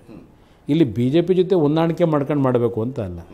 ಈಗ ಉದಾಹರಣೆಗೆ ಇವತ್ತು PU ಬೋರ್ಡ್ನಲ್ಲಿ ಫಲಿತಾಂಶ ಬಂದ ಮೇಲೆ ಸರ್ಕಾರದ ಎಡವಟ್ಟಿನಿಂದ ರಾಜ್ಯದ ಆ PU ಎಕ್ಸಾಮ್ಲ ಬರೆದಂಥ ವಿದ್ಯಾರ್ಥಿಗಳ ತಂದೆ ತಾಯಂದರು ಒಂದು ರೀತಿ ಆತಂಕಕ್ಕೆ ಒಳಗಾಗಿದ್ದರು. ಸರ್ಕಾರದಿಂದ ಒಬ್ಬರದಕ್ಕೆ ಉತ್ತರ ಕೊಡ್ತಕ್ಕಂಥ ಪರಿಸ್ಥಿತಿ ಇರಲಿಲ್ಲ. ನಾನೇ PU ಬೋರ್ಡ್ಗೆ ಹೋದೆ. ಅಲ್ಲಿ ಪರಿಸ್ಥಿತಿ, ನಾನು ಏನು ಎಲ್ಲ ವಿಷಯಗಳು ಸಂಗ್ರಹ ಮಾಡಿದೆ. ನಾನು ಅವತ್ತು ಸರ್ಕಾರ ಟೀಕೆ ಮಾಡಲಿಲ್ಲ. ಕೊನೆಗೆ ಇಲ್ಲಿ ಹೋಗಬೇಕನ್ನೋ ಸರ್ಕಾರದ ಬಗ್ಗೆ ಭಾಳ ಆಕ್ರೋಶದಲ್ಲೇ ಹೋದೆ.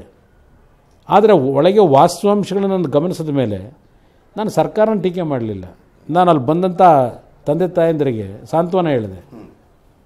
ನಾನು ವಿಷಯಗಳು ಏನಾದರೂ ಬಂದಾಗ ಸಾರ್ವಜನಿಕವಾಗಿ ಅದನ್ನು ನನಗೇನೋ ಅಡ್ವಾಂಟೇಜ್ ಮಾಡ್ಕೋಬೇಕು ಅಂತ ದುರ್ಬಳಕೆ ಮಾಡ್ಕೊಳ್ಳಿಕ್ಕೆ ಯಾವುದೇ ಇಶ್ಯೂಗಳು ತೆಗೆದುಕೊಳ್ಳೋದಿಲ್ಲ. ಆದರೆ ಸಮಸ್ಯೆಗೆ ಪರಿಹಾರ ಹುಡುಕ್ಲಿಕ್ಕೆ ಪ್ರಯತ್ನ ಪಡ್ತೀನಿ. ಇಲ್ಲಿ BJP ಜೊತೆ ಆಗಲಿ ಕಾಂಗ್ರೆಸ್ ಪಕ್ಷದ ಜೊತೆ ಆಗಲಿ ನಾವು ಹೊಂದಾಣಿಕೆ ಮಾಡ್ಕೊಳ್ತಕ್ಕಂಥ ಪ್ರಶ್ನೆ ಇಲ್ಲ. ಇವತ್ತೆಲ್ಲ ನಾಳೆ ನನಗೆ ವಿಶ್ವಾಸ ಇದೆ, ಈ ರಾಜ್ಯದಲ್ಲಿ ಈ 2 ರಾಷ್ಟ್ರೀಯ ಪಕ್ಷಗಳ ನಡವಳಿಕೆ ಬಗ್ಗೆ ಜನಕ್ಕೆ ಇವತ್ತೇನು ಭ್ರಮನಿರಸನ ಆಗ್ತಾಯಿದೆ. ಒಂದು ಅವಕಾಶ ಈ ಪಕ್ಷಕ್ಕೆ ಸಂಪೂರ್ಣವಾದಂಥ ಆಡಳಿತ ಕೊಡ್ತಕ್ಕಂಥದ್ದಕ್ಕೆ ಜನವೇ ತೀರ್ಮಾನ ಮಾಡ್ತಾರೆ. ಆದರೆ ತಾಳ್ಮೆ ಬೇಕು ನಮಗೆ. ನಮ್ಮ ಹೋರಾಟದಲ್ಲಿ ಯಾವುದೇ ರೀತಿಯ ಕಲ್ಮಶ ಇರಬಾರದು. ಜನತೆಯ ಸಮಸ್ಯೆಗಳ ಬಗ್ಗೆ ಪ್ರಾಮಾಣಿಕವಾದ ಹೋರಾಟ ಮಾಡಿದಾಗ ಇವತ್ತೆಲ್ಲ ನಾಳೆ ಜನ ಗುರುತಿಸ್ತಾರೆ ಅಂತಕ್ಕಂಥ ವಿಶ್ವಾಸ ಇದೆ ನನಗೆ. DK ಶಿವಕುಮಾರ್ ಮತ್ತು HD ಕುಮಾರಸ್ವಾಮಿ ಅಂತ ಹೇಳಿದ ತಕ್ಷಣ ಅದು ಒಂದು ಮದಗಜಗಳ ಹೋರಾಟ ಅಥವಾ ಟೀಕೆ ಟಿಪ್ಪಣಿಗಳು. ವಿಧಾನಸಭೆ ಒಳಗೆ ಕೂಡ ಅಷ್ಟೇ, ಪವರ್ ವಿಚಾರಕ್ಕೆ ಬಂದಾಗ, ಅರ್ಕಾವತಿ ವಿಚಾರಕ್ಕೆ ಬಂದಾಗ, ಕೆರೆ ಒತ್ತೂರು ವಿಚಾರಕ್ಕೆ ಬಂದಾಗ ಸ್ಥಿಮಿತ ಕಳೆದುಕೊಳ್ಳುವಂಥ ಕುಮಾರಸ್ವಾಮಿ ಅವರು DK ಶಿವಕುಮಾರ್ ಮಾತಾಡಲಿಕ್ಕೆ ಶುರು ಮಾಡಿದ ತಕ್ಷಣ ಪರ್ಸನಲ್ ಆಗಿ ತಗೊಂಡ್ಬಿಡ್ತಾನೆ. ಒಂದು ಆರೋಪವನ್ನು ಮಾಡ್ತಾರೆ ಕುಮಾರಸ್ವಾಮಿ ಅವರು, ಯಾರನ್ನೋ ಏನು ಬಚಾವ್ ಮಾಡುವಂತಹ, ರಕ್ಷಿಸುವಂತಹ ಕೆಲಸವನ್ನು DK ಶಿವಕುಮಾರ್ ಅವರು ಮಾಡ್ತಾ ಇದ್ದಾರೆ ಅನ್ನುವಂಥದ್ದು. ಈ ನಿಮ್ಮಿಬ್ಬರ ಇಷ್ಟು ದೊಡ್ಡ ವೈರತ್ವ ಯಾಕೆ, ಮತ್ತು ಯಾರನ್ನ ಅವರು ರಕ್ಷಿಸುವಂತಹ ಕೆಲಸವನ್ನು ಮಾಡಿದ್ದಾರೆ ನೀವು ಹೇಳಲಿಲ್ಲ. ಇಲ್ಲಿ ನನಗೆ DK ಶಿವಕುಮಾರ್ ಮೇಲೆ ವೈಯಕ್ತಿಕವಾಗಿ ನಾನೇನು ಹೋರಾಟ ಮಾಡಬೇಕಾಗಿಲ್ಲ. ನನಗೂ ಅವ್ರಿಗೂ ಮ್ಯಾಚೇ ಅಲ್ಲ, ಅದನ್ನು ಭಾಳ ಸ್ಪಷ್ಟವಾಗಿ ಹೇಳ್ಬಿಡ್ತೀನಿ. ಆದರೆ ಹಲವಾರು ವಿಷಯಗಳನ್ನು ನಾನು ಹೊರಗೆ ತರಲಿಕ್ಕೆ ಹೊರಟಾಗ, ಇವತ್ತು ನೀವು ವಿದ್ಯುತ್ ಶಕ್ತಿ ಇಲಾಖೆಗೆ ಸಂಬಂಧಪಟ್ಟಾಗೆ ನಾನೇನು ಶಿವಕುಮಾರ್ ಮೇಲೆ ನಾನೇನು ಯಾವುದೋ ಆಪಾದನೆ ಮಾಡಿಲ್ಲ.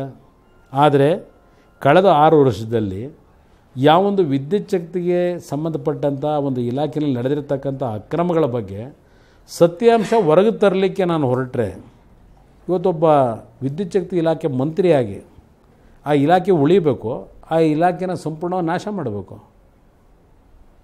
ಅವ್ರನ್ನ ಕೇಳಿ, ನಿಜಕ್ಕೂ ನಾವು ಕೇಳಿರ್ತಕ್ಕಂಥ ಸಂಪೂರ್ಣ ಮಾಹಿತಿ ಇಟ್ಟಿದ್ದಾರೆ ಸದನದ ಸಮಿತಿ ಒಳಗೆ. ಕೆರೆ ವಿಷಯಕ್ಕೆ ಬಂದರೆ, ನಾನು ಬೆಂಗಳೂರಿನ ಕೆರೆ ವಿಷಯ ಉಳಿಸ್ಲಿಕ್ಕೆ ಹೋರಾಟ ಮಾಡಿದ್ರೆ ಸದನದೊಳಗೆ ಅವ್ರು ತಡೆತೊಟ್ಟು ನಿಂತರೆ ಜನ ಇವತ್ತು ನೋಡ್ತಾರೆ, ಅದನ್ನು ಜನ ತೀರ್ಮಾನ ಮಾಡ್ತಾರೆ. ಅವ್ರಿಗೇನೋ ಒಂದು ಕಡೆ ಇದೆ, ಕುಮಾರಸ್ವಾಮಿ ವಿರುದ್ಧ ನಾನು ತಿರುಗಿ ಬಿದ್ದು ಮಾತಾಡಿದ್ರೆ ನನಗೇನೋ ಶಕ್ತಿ ಬೆಳೀತಿದೆ ಅಂತೇಳಿ ಬೆಳೆಸ್ಕೊಳ್ಳಿ. ನಾನು ವೈಯಕ್ತಿಕವಾಗಿ ಶಿವಕುಮಾರ್ ಮೇಲಾಗಲಿ ಯಾರ ಮೇಲಾಗಲಿ ಇಲ್ಲ. ನನ್ನ ಕನ್ಸರ್ನ್ ಇರ್ತಕ್ಕಂಥದ್ದು ರಾಜ್ಯದಲ್ಲಿ ಸರ್ಕಾರಗಳು ನಡೀಬೇಕಾದ್ರೆ ಅಲ್ಲಿ ನೀವು ಪರ್ಸನಲ್ ಆಗಿ ತಗೊಳ್ಳೋದಕ್ಕೆ ಬೇರೆ ಕಾರಣಗಳು. ಈಗ ಬೆಂಗಳೂರು ಗ್ರಾಮಾಂತರ MP ಆಗಿರುವಂಥವ್ರು, ರಾಮನಗರ ಚನ್ನಪಟ್ಟಣದಲ್ಲಿ, ಆಮೇಲೆ ನೀವು ಪದೇ ಪದೇ ಹೇಳ್ತಾ ಇರ್ತೀರಿ ರಾಮನಗರ ಮತ್ತು ಚನ್ನಪಟ್ಟಣ ನನ್ನ ಕಣ್ಣುಗಳಿದ್ದ ಹಾಗೆ ಅನ್ನುವಂಥದ್ದು. ಅಲ್ಲಿ ಸಮ್ಟೈಮ್ಸ್ ಶಿವಕುಮಾರ್ ಅವರ ಪ್ರಾಬಲ್ಯ ಕೂಡ ಬಹಳವಾಗಿರುತ್ತೆ. ಇದು ನಿಮಗೆಲ್ಲೋ ಇರುಸು ಮುರುಸುಂಟು ಮಾಡ್ತಾ ಇದೆಯಾ? ನನಗೆ ನನ್ನ ವ್ಯಾಪ್ತಿ ಬರೀ ರಾಮನಗರ ಜಿಲ್ಲೆ ಒಂದು ವ್ಯಾಪ್ತಿ ಇಲ್ಲ. ನನಗೆ ಒಂದು ಪಕ್ಷದ ಅಧ್ಯಕ್ಷನಾಗಿ ಇಡೀ ರಾಜ್ಯವೇ ನನ್ನ ವ್ಯಾಪ್ತಿ. ಇಡೀ ರಾಜ್ಯದಲ್ಲಿ ಪಕ್ಷದ ಸಂಘಟನೆ ಮಾಡಬೇಕು. ಅದರಲ್ಲಿ ಒಂದು ಭಾಗ ರಾಮನಗರ ಜಿಲ್ಲೆನೂ. ಅವ್ರಿಗೆ ಪಾಪ ಅದೊಂದು ಜಿಲ್ಲೆ ಇರ್ಬೋದು, ನನಗೆ ಆ ರೀತಿ ಏನಿಲ್ಲ. ಇವತ್ತು ಪಕ್ಷದ ಜವಾಬ್ದಾರಿ ಸಂಘಟನೆ ಮಾಡ್ತಕ್ಕಂಥದ್ದು ಇಡೀ ರಾಜ್ಯದಲ್ಲಿ ನಾನು ಕಟ್ಟಬೇಕಾಗಿದೆ. ಅದೇ ರೀತಿ ರಾಮನಗರ ಜಿಲ್ಲೆನಲ್ಲೂ ನನಗೆ ರಾಜಕೀಯವಾಗಿ ಜನ್ಮ ಕೊಟ್ಟಂಥ ಜಿಲ್ಲೆ ಅನ್ನೋದನ್ನಂತ ಹೇಳ್ತೀನಿ. ನಾನು ಹುಟ್ಟಿದ ಹಾಸನ ಜಿಲ್ಲೆನಲ್ಲಾದರೂ ನನ್ನ ರಾಜಕೀಯವಾಗಿ ಬೆಳೆಸಿದಂಥ ಜಿಲ್ಲೆ ಅದು, ಜನ್ಮ ಕೊಟ್ಟಿರ್ತಕ್ಕಂಥ ಜಿಲ್ಲೆ ಅದು. ಅದ್ರ ಬಗ್ಗೆ ನನಗೆ ಸ್ವಲ್ಪ ವಿಶೇಷ ಮಮತೆ ಇರ್ತದೆ. ಪಾಪ ಅವ್ರಿಗೇನಿದೆ, ನನ್ನ ಜಿಲ್ಲೆ ಒಳಗೆ ಬಂದು ನಮ್ಮನ್ನೇ ಇವತ್ತು ಓವರ್ಟೇಕ್ ಮಾಡ್ಕೊಂಡು ಹೊರಟು ರಾಜಕಾರಣದಲ್ಲಿ ಅಂತಕ್ಕಂಥ ಅಸೂಯೆ ಅವ್ರಿಗಿರ್ಬೋದು. ಆದರೆ ಜನ ನಮ್ಮನ್ನು ಗುರುತಿಸಿದ್ದಾರೆ. ನಮ್ಮ ಕುಟುಂಬಕ್ಕೂ ಆ ಜಿಲ್ಲೆಗೂ ಏನೋ ಒಂದು ಹಿಂದಿನ ಸಂಬಂಧ ಇದೆ. ಅದರಿಂದ ಇವತ್ತು ಆ ಜಿಲ್ಲೆನಲ್ಲಿ ರಾಜಕಾರಣ ಮಾಡ್ತಾ ಇದ್ದೇನೆ. ಆದರೆ ನನಗೆ ಅದು ಒಂದೇ ಜಿಲ್ಲೆಗೆ ನಾನು ಸೀಮಿತವಾಗಿಲ್ಲ. ಆ ಜಿಲ್ಲೆಯ ಜನ ನನಗೆ ಕೊಟ್ಟಂಥ ಶಕ್ತಿ ಇಡೀ ರಾಜ್ಯದಲ್ಲಿ ಒಬ್ಬ ಕುಮಾರಸ್ವಾಮಿನ ಗುರುತಿಸ್ತಕ್ಕಂಥ ಮಟ್ಟಕ್ಕೆ ಆ ಜಿಲ್ಲೆ ಜನ ನನಗೆ ಶಕ್ತಿ ತುಂಬಿದ್ದಾರೆ. ಅದರಿಂದ ನನಗೆ ಶಿವಕುಮಾರ್ ಅವರು ಎಲ್ಲೋ ಪ್ರಾಬಲ್ಯ ಅಲ್ಲಿ ಹೆಚ್ಚಿಸ್ಕೊಂಬಿಟ್ರು, ನನಗೆ ಕಡಿಮೆ ಆಗ್ತಿದೆ. ರಾಜಕಾರಣದಲ್ಲಿ ಯಾರಿಗೂ ಪ್ರಾಬಲ್ಯ ಶಾಶ್ವತವಾಗಿರಲ್ಲ. ಚಕ್ರ ಉರುಳದಾಗೆ ಕೆಲವ್ರು ಮೇಲೆ ಬರ್ತದೆ ಒಂದೊಂದು ಬಾರಿ, ಕೆಲವು ಬಾರಿ ಕೆಳಗೆ ಹೋಗ್ಬೋದು. ಆದರೆ ಇದು ನಿರಂತರ ಪ್ರೋಸೆಸ್, ಇದು ಒಂದು ರಾಜಕಾರಣ ಅಂತಕ್ಕಂಥದ್ದು.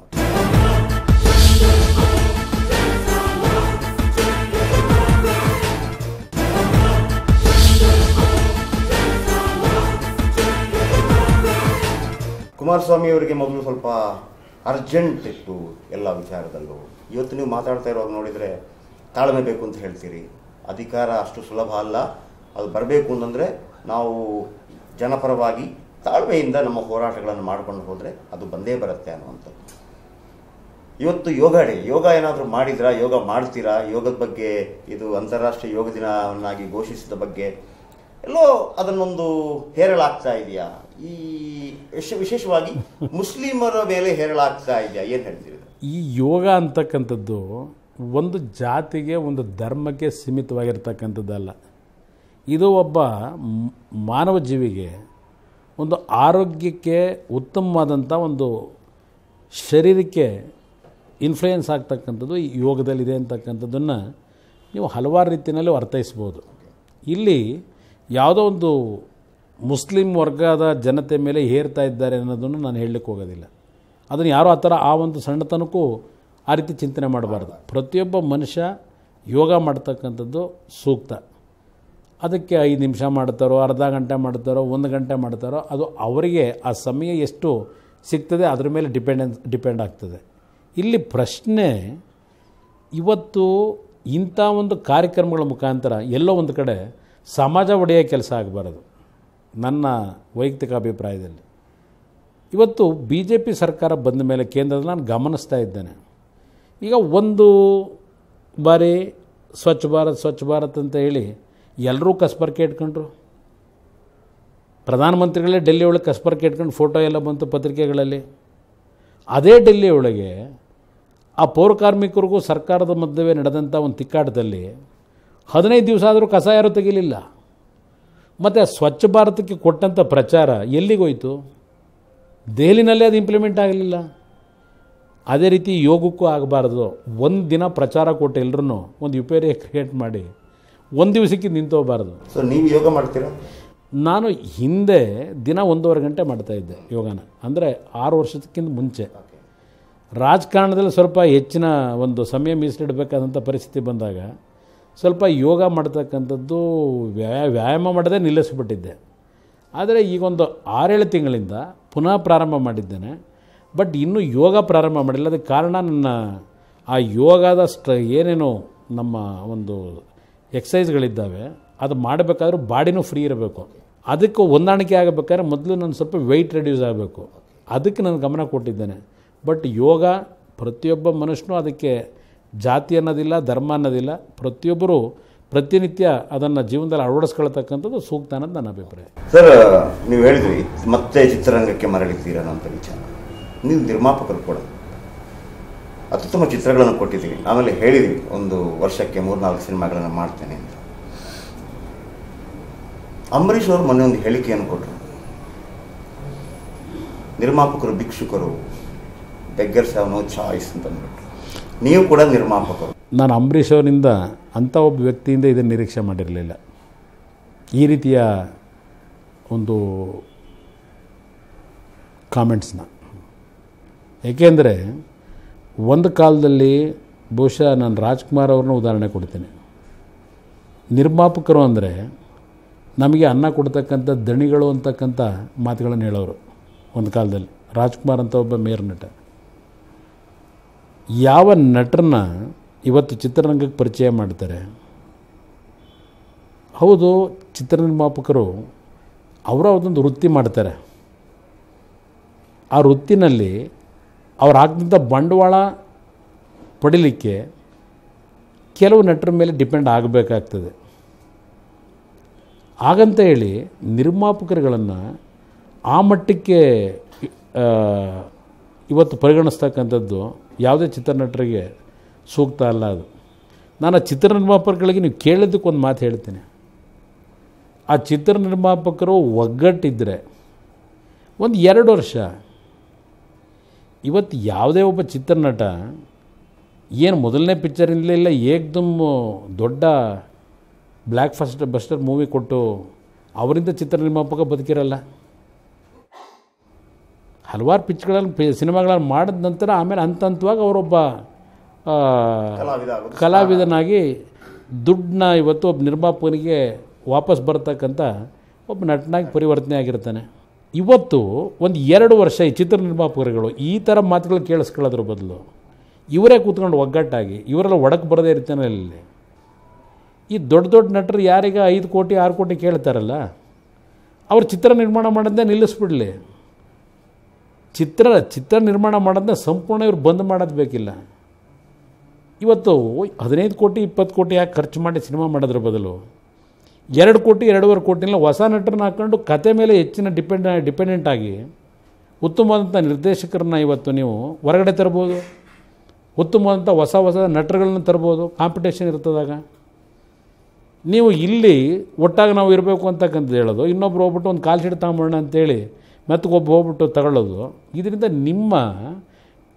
ನಿಮ್ಮಲ್ಲಿರ್ತಕ್ಕಂಥ ವೀಕ್ನೆಸ್ ಏನಿದೆ ಇದನ್ನು ಅವ್ರು ದುರುಪಯೋಗ ಪಡಿಸ್ಕೊತಾ ಇದ್ದಾರೆ. ಒಂದು 2 ವರ್ಷ ಆ ಹೊಸದು ಏನು 5 ಕೋಟಿ 6 ಕೋಟಿ ಕೇಳ್ತಾರಲ್ಲ, ಹಲವಾರು ರೀತಿ ಫೆಸಿಲಿಟೀಸ್ ಕೇಳ್ತಾರಲ್ಲ, ಅವ್ರು ಸ್ವಂತ ಒಂದು ಚಿತ್ರ ನಿರ್ಮಾಣ ಮಾಡ್ತಕ್ಕಂಥ ಪರಿಸ್ಥಿತಿ ಅವ್ರು ನಿರ್ಮಾಣ ಮಾಡಿಬಿಡಿ. ಅವರಿಗೆ ಅದರ ಅನುಭವ ಅವ್ರಿಗೂ ಆಗ್ತದೆ. ಅಂಥ ದೊಡ್ಡ ನಟರ ಚಿತ್ರಗಳನ್ನು ಮಾಡೋದನ್ನು ಒಂದು 2 ವರ್ಷ ನೀವು ನಿಲ್ಲಿಸ್ಬಿಟ್ರೆ ಆಟೋಮೆಟಿಕಲಿ ಸರಿಯಾಗೋಯ್ತದೆ. ಇದು ಎಸ್ ಕುಮಾರಸ್ವಾಮಿ ಅವರು ಭಾಳ ಒಳ್ಳೆ ಸಲಹೆಯನ್ನು ಕೊಟ್ಟಿದ್ದಾರೆ. ನೋಡೋದು ಏನಾಗುತ್ತೆ ಅನ್ನೋಂಥದ್ದು. ಸರ್, ನಿಮ್ಮ ಮಗ ಕೂಡ ಚಿತ್ರರಂಗಕ್ಕೆ ಎಂಟ್ರಿ ಕೊಟ್ಟಿದ್ದಾರೆ. ಬಹಳ ದೊಡ್ಡ ನಿರೀಕ್ಷೆಗಳಿದೆ. ಆದರೆ ಒಂದು ಕಡೆ ನಿಮ್ಮ ಪಕ್ಷದ ವತಿಯಿಂದ ಕೂಡ ಒಂದು ಸಣ್ಣ ಅಪಸ್ವರ ಕೇಳಿ ಬರ್ತಾ ಇದೆ. ಹೇಳ್ತೀನಿ, ಪಕ್ಷದ ಕಚೇರಿ ಕಟ್ಟುವುದಕ್ಕೆ ದುಡ್ಡಿಲ್ಲ, ಆದರೆ ಮಗನ ಚಿತ್ರಕ್ಕೆ 15 ಕೋಟಿ ಬಂಡವಾಳ ಸುರಿತಾರೆ ಅನ್ನುವಂಥದ್ದು. ಇದಕ್ಕೆ ನಿಮ್ಮ ಪ್ರತಿಕ್ರಿಯೆ? ಇಲ್ಲಿ ಪ್ರಶ್ನೆ, ನಾನು 15 ಕೋಟಿ 10 ಕೋಟಿ ಹಣ ಸಿನಿಮಾ ಮೇಲೆ ಆಗ್ತಾ ಇರತಕ್ಕಂಥದ್ದು, ನಾನೇನು ಮನೇಲಿ ದುಡ್ಡು ಇಟ್ಕೊಂಡು ಸಂಪಾದನೆ ಮಾಡಿರ್ತಕ್ಕಂಥ ಹಣದಿಂದ ಸಿನಿಮಾ ಮಾಡ್ತಾಯಿಲ್ಲ. ಭಾಳ ಜನ ಹೊರಗಡೆ ಹೇಳ್ಬೋದು, ಕುಮಾರಸ್ವಾಮಿ ಏನು ರೀ ಮುಖ್ಯಮಂತ್ರಿ ಆಗಿದ್ದ, ಅವರಪ್ಪ ಚೀಫ್ ಪ್ರೈಮ್ ಮಿನಿಸ್ಟರ್ ಆಗಿದ್ದರು, ಅವ್ರಿಗೇನು ದುಡ್ಡಿಗೆ ಲೆಕ್ಕ ಇಲ್ಲ ಅಂತಕ್ಕಂಥ ಭಾವನೆ ಬೇರೆ ರಾಜಕಾರಣಿಗಳು ನೋಡಿದಾಗ ಅದರಲ್ಲಿ ನಮ್ಮನ್ನು ಸೇರಿಸ್ಬೋದು. ಆದರೆ ನಾನು ಭಾಳ ಸ್ಪಷ್ಟವಾಗಿ ನಿಮ್ಮ ಗಮನಕ್ಕೆ ತರ್ತೀನಿ ಈ ಪ್ರಶ್ನೆಗೆ. ನಾನಿವತ್ತು ನನ್ನ ಮಗನ ಸಿನಿಮಾವನ್ನು ಮಾಡ್ತಾ ಇರತಕ್ಕಂಥದ್ದು ನಾನು ಯಾವುದೋ ಪಾಪದ ಹಣವನ್ನು ಇಟ್ಕೊಂಡು ರಾಜಕೀಯದಿಂದ ದುಡಿಮೆ ಮಾಡಿ ಯಾವುದೋ 4 ಕಾಸನ್ನು ಸಂಪಾದನೆ ಮಾಡಿ ಅದರಿಂದ ಪಡ್ಕೊಂಡಿರ್ತಕ್ಕಂಥ ಹಣದಿಂದ ನನ್ನ ಮಗನ ಸಿನಿಮಾವನ್ನು ಮಾಡ್ತಾ ಇಲ್ಲ. ನಾನಿವತ್ತು ಆ ಸಿನಿಮಾ ಮಾಡ್ತಾ ಇರೋದು ಸಂಪೂರ್ಣವಾಗಿ ಇವತ್ತು ಬ್ಯಾಂಕ್ಲಿಂದ ಮಗದೊಂದು ಕಡೆ ಸಾಲವನ್ನು ಪಡೆದು ಸಿನಿಮಾ ಮಾಡ್ತಾ ಇದ್ದೇನೆ ಹೊರತು ನನ್ನ ಹತ್ರ ಹಣದ ತೈಲಿ ಇಟ್ಕೊಂಡಿಲ್ಲ. ಭಾಳ ಸ್ಪಷ್ಟವಾಗಿ ಹೇಳ್ತೀನಿ. ನಾನು ಏನಾದರೂ ಪಾಪದ ರೂಪದಲ್ಲಿ ಹಣ ಸಂಪಾದನೆ ಮಾಡಿದರೆ ಇಷ್ಟೊತ್ತಿಗೆ ಈ ಸರ್ಕಾರ ನನ್ನನ್ನು ಬಿಡೋರ? ಅದರಿಂದ ಇಲ್ಲಿ ಪ್ರಶ್ನೆ ಪಕ್ಷದ ಕಚೇರಿ ಕಟ್ಟತಕ್ಕಂಥದ್ದಕ್ಕೂ ನಾನು ಇಲ್ಲಿವರೆಗೆ ಯಾರಿಗೂ ಹಣ ಕೊಡಿ ಅಂತ ಕೇಳಿಲ್ಲ. ಪಕ್ಷದ ಕಚೇರಿ ಕಟ್ಟತಕ್ಕಂಥದ್ದಕ್ಕೆ ನಮ್ಮ ತಂದೆಯವ್ರಿಗೂ ನಾನು ಹೇಳೋದು ಇಷ್ಟೇ, ದಯವಿಟ್ಟು ಯಾರನ್ನೂ ಕೇಳಬೇಡಿ. ಸಮಯ ಬರ್ತದೆ. ಇವತ್ತು ಈ ಪಕ್ಷ ನಡೆಸಬೇಕಾದ್ರೆ ನಾನು ಯಾರ ಮೇಲೂ ಡಿಪೆಂಡ್ ಆಗಿ ಪಕ್ಷ ನಡೆಸ್ತಿಲ್ಲ. 6 ವರ್ಷ ನಾನು ನಮ್ಮ ತಂದೆ 50 ವರ್ಷ ಈ ಪಕ್ಷ ಕಟ್ಟಬೇಕಾದ್ರೆ ಯಾರ ಮೇಲೂ ಡಿಪೆಂಡ್ ಆಗಿಲ್ಲ. ಇವತ್ತು ಹಲವಾರು ಚುನಾವಣೆಗಳು ನಡೆಸಬೇಕಾದ್ರೆ ನಿಮಗೆ ಗಮನಕ್ಕೆ ತರ್ತೀನಿ, 2004ರಲ್ಲಿ ಯಾವ 58 ಸೀಟ್ ನಾವು ಗೆದ್ದುವು ದೇವೇಗೌಡರನ್ನ ಕೇಳಿ, ಅವ್ರ ಚೆಕ್ಕನ್ನು ರಾಜಾಜಿನಗರಲ್ಲಿರ್ತಕ್ಕಂಥ ಈ ಲೇವಾದೇವಿಗಾರರಿಗೆ ಚೆಕ್ ಕೊಟ್ಟು ಎಷ್ಟು ಹಣ ಸಾಲ ತಗೊಂಬಂದ್ರೆ ಆ ಚುನಾವಣೆ ನಡೆಸಬೇಕಾದ್ರೆ? ನಾನು ಎಷ್ಟು ಚುನಾವಣೆಯಲ್ಲಿ ಸಾಲ ಮಾಡಿದ್ದೇನೆ? ಇವತ್ತು ನಾವು ಹಣ ಇಟ್ಕೊಂಡು ರಾಜಕೀಯದ ಪಕ್ಷನೂ ನಡೆಸ್ತಾ ಇಲ್ಲ, ಸಾಲ ಸೋಲ ಮಾಡಿ ರಿಸ್ಕ್ ತಗೊಂಡು ಮಾಡಿದ್ದೇವೆ. ನನ್ನ ಪೆಟ್ರೋಲ್ ಬಂಕ್ದೇನು ಜಾಗ ಇದೆ ಅದು ಒಂದು ದೊಡ್ಡ ನಡೀತಿ ಹಿಂದೆ ಇಲ್ಲ. ನಮ್ಮ ವೆಂಕಟಗಿರಿಗೌಡರು ಅವರೆಲ್ಲ ಬುಕ್ ಬರೆದ್ರು, ಲೋಕಾಯುಕ್ತ ಮುಂದೆನೂ ಅದೋ ಒಂದು ಕೇಸ್ ಹಾಕೊಂಡಿದ್ರು, ಏನೋ ಅದು ಎಷ್ಟೋ 1 ಎಕರೆ ಭೂಮಿ ಅದು ಅಂತೇಳಿ. ಆ ಜಾಗ ಬಂದು ಒಂದು 70/100 ಏನೋ ಇದೆ. ಆ ಜಾಗನ ಕೊನೆಗೆ ನಾನು 1999ರಲ್ಲಿ ಚುನಾವಣೆ ನಡೆಸಿದಾಗ ಏನೊಂದು ಸಾಲ ಮಾಡಿದ್ದೆ, ಆ ಸಾಲ ತೀರಿಸಲಿಕ್ಕೆ ಆ ಜಾಗ IOC ಕಂಪನಿಗೆ, ಇಂಡಿಯನ್ ಆಯಿಲ್ ಕಂಪನಿಗೆ ಸೇಲ್ ಮಾಡಿದೆ ಆ ಜಾಗನ. ಆ ಥರ ನಾವು ಬಂದಿರತಕ್ಕಂಥದ್ದು. ಈಗ ನಿಮ್ಮ ಪುತ್ರ ಸಿನಿಮಾ ರಂಗಕ್ಕೆ ಎಂಟ್ರಿ ಕೊಟ್ಟಿದ್ದಾರೆ. ಮತ್ತೊಂದು ಕಡೆ ನಿಮ್ಮ ಸಹೋದರನ ಪುತ್ರ ಪ್ರಜ್ವಲ್ ರೇವಣ್ಣ ಅವರು ರಾಜಕೀಯ ರಂಗದಲ್ಲಿದ್ದಾರೆ. ನೀವು ಬೇಡ ಅಂದ್ರೂ ನಾಳೆ JDS ಪಕ್ಷದ ಕಾರ್ಯಕರ್ತರು ನಿಖಿಲ್ ಗೌಡ ಅವರನ್ನ ರಾಜಕೀಯಕ್ಕೆ ಕರೆದೇ ಕರೀತಾರೆ. ಸೊ ನಿಮಗೆ ಯಾವ ನಿರೀಕ್ಷೆ ಇದೆ? ನೀವು ಹೇಳ್ಬೋದು ಇಲ್ಲ ಚಲನಚಿತ್ರ ಇಲ್ಲ. ನಾನು ಇವತ್ತು ಅವನಿಗೆ ವೈಯಕ್ತಿಕವಾಗಿ ಹೇಳಿರ್ತಕ್ಕಂಥದ್ದು, ಏನೀಗ ಒಂದು ನಿನ್ನ ಒಂದು ಜೀವನಕ್ಕೆ ಒಂದು ದಾರಿ ಆಯ್ಕೆ ಮಾಡ್ಕೊಂಡಿದ್ದೆ, ಆ ದಾರಿನಲ್ಲಿ ಹೋಗಬೇಕಾದ್ರೆ ಕಠಿಣವಾದಂಥ ಹಲವಾರು ಶ್ರಮ ಸವಾಲುಗಳಿರ್ತದೆ. ಅದರ ಕಡೆ ನೀನು ಕಾನ್ಸಂಟ್ರೇಷನ್ ಇರಬೇಕು. ನೀನು ಅದರಲ್ಲಿ ಉತ್ತಮವಾದಂಥ ಒಂದು ಮಟ್ಟಿಗೆ ಬೆಳೀಬೇಕು ಅಂತಕ್ಕಂಥ ಅವನಿಗೆ ಅಡ್ವೈಸ್ ಮಾಡಿದ್ದೇನೆ. ಈಗ ಯಾರ ಹಣೆಯಲ್ಲಿ ಏನು ಬರೆದಿರ್ತದೆ ಅಂತಕ್ಕಂಥ ನಾವು ಯಾರೋ ನಿರೀಕ್ಷೆ ಮಾಡಲಿಕ್ಕೆ ನಿಮ್ಗೆ ಹೇಳಬೇಕು ಅನ್ನೋದಾದರೆ, ನಾನು ಎಂದು ನಾನೇ ರಾಜಕೀಯಕ್ಕೆ ಬರಬೇಕು ಅಂತ ಎಂದೂ ಆಸೆ ಪಟ್ಟವನಲ್ಲ. ಆಕಸ್ಮಿಕವಾಗಿ ನಾನು ಎಳ್ಕೊಂಬಂದರು. ನಾನು ಹುಡುಗಾಟ ಆಡ್ಕೊಂಡೆ ರಾಜಕಾರಣಕ್ಕೆ ಎಂಟ್ರಾದೆ. ಆದರೆ ಮೊದಲನೇ ಬಾರಿಗೆ ಜನ ನನ್ನ ಆಶೀರ್ವಾದ ಮಾಡಿದಾಗ ಆ ಜನತೆಗೆ ದ್ರೋಹ ಆಗದೆ ಇರತಕ್ಕಂಥ ರೀತಿಯಲ್ಲಿ ಪ್ರಾಮಾಣಿಕವೂ ಅವ್ರ ಸೇವೆ ಮಾಡಿದ್ದೇನೆ. ತಾವು ಹೇಳಿದಂಥ ರೀತಿಯಲ್ಲಿ ಮೊದಲನೇ ಬಾರಿಗೆ MLA ಆಗಿದ್ದು ಮುಖ್ಯಮಂತ್ರಿ ಯಾರೂ ಇವತ್ತು ನಾನೇ ಊಹೆ ಮಾಡ್ಕೊಂಡಿರಲಿಲ್ಲ. ಅಂತ ಅವನ ಹಣೆಯಲ್ಲಿ ಅಂತಿಮವಾಗಿ ಭಗವಂತ ಏನು ಬರೆದಿದ್ದಾನೆ, ನಾವು ದೇವರು ನಂಬ್ತಕ್ಕಂಥವ್ರು. ಯಾವುದೋ ಒಂದು ಶಕ್ತಿ ನಮ್ಮನ್ನು ಯಾವ್ಯಾವುದೋ ಒಂದು ಸಂದರ್ಭದಲ್ಲಿ ಒಂದೊಂದು ಪರಿಸ್ಥಿತಿಗೆ ದೂಡುತ್ತೆ ನಮ್ಮನ್ನು. ಅಂಥ ಒಂದು ಪರಿಸ್ಥಿತಿಗಳಲ್ಲಿ ಮುಂದೆ ಅವನು ರಾಜಕಾರಣಕ್ಕೆ ಬರಲೇಬೇಕಾದಂಥ ಅನಿವಾರ್ಯತೆ ಬಂದರೆ, ಈ ರಾಜ್ಯದ ಜನತೆ ಬಯಸಿದರೆ ಅದು ನಾನು ಹಿಡಿದಿಟ್ಕೊಳ್ಳಿಕ್ಕಾಗೋದಿಲ್ಲ.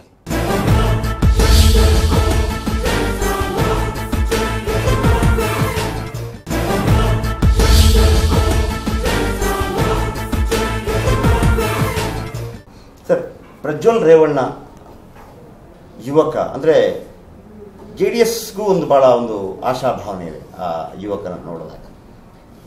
ಓರ್ವ ಸಂಬಂಧಿ ಅನ್ನೋದಕ್ಕಿಂತ ಹೆಚ್ಚಾಗಿ, ದೊಡ್ಡಪ್ಪ ಚಿಕ್ಕಪ್ಪ ಅನ್ನೋದಕ್ಕಿಂತ ಹೆಚ್ಚಾಗಿ ಓರ್ವ ಮಾಜಿ ಮುಖ್ಯಮಂತ್ರಿಯಾಗಿ, JDS ಪಕ್ಷದ ರಾಜ್ಯಾಧ್ಯಕ್ಷರಾಗಿ ಪ್ರಜ್ವಲ್ ರೇವಣ್ಣ ಅವರನ್ನು ನೀವು ಯಾವ ರೀತಿ ನೋಡ್ತೀರಿ? ಪ್ರಜ್ವಲ್ ರೇವಣ್ಣ ನನ್ನ ಸಹೋದರನ ಮಗ ಅಂತಕ್ಕಂಥ ವ್ಯಾಮೋಹದಿಂದ ನಾನೇನು ನೋಡಬೇಕು ಅಂತಕ್ಕಂಥದ್ದು ಏನಿಲ್ಲ.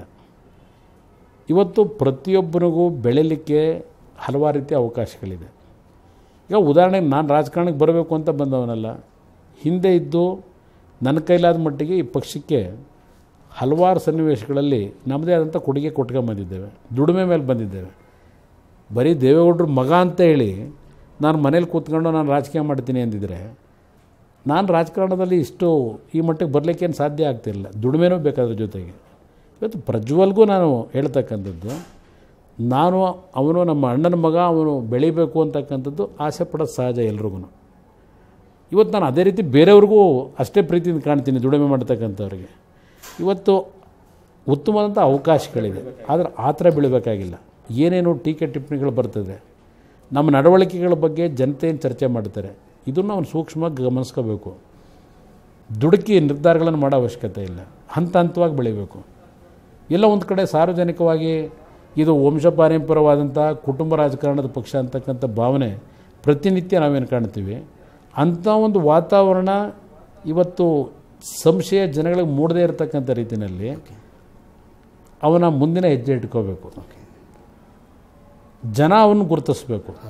ಜನತೆಯ ಒಂದು ವಿಶ್ವಾಸ, ಜನತೆ ಗುರುತಿಸಿ ಇಲ್ಲ ಇವನು ಬೇಕಿದೆ, ನಮಗೆ ಅನಿವಾರ್ಯ ಇದೆ ಅಂತಕ್ಕಂಥ ವಾತಾವರಣ ನಿರ್ಮಾಣ ಆಗ್ತಕ್ಕಂಥ ರೀತಿಯಲ್ಲಿ ಪ್ರಾಮಾಣಿಕವಾದಂಥ ರೀತಿ ಮತ್ತು ಯಾವುದೇ ರೀತಿ ಗರ್ವಕ್ಕೊಳಗಾಗದೆ ಕೆಲಸ ನಿರ್ವಹಿಸಿದಾಗ ಜನನೇ ಸೃಷ್ಟಿ ಮಾಡ್ಕೋತಾರೆ.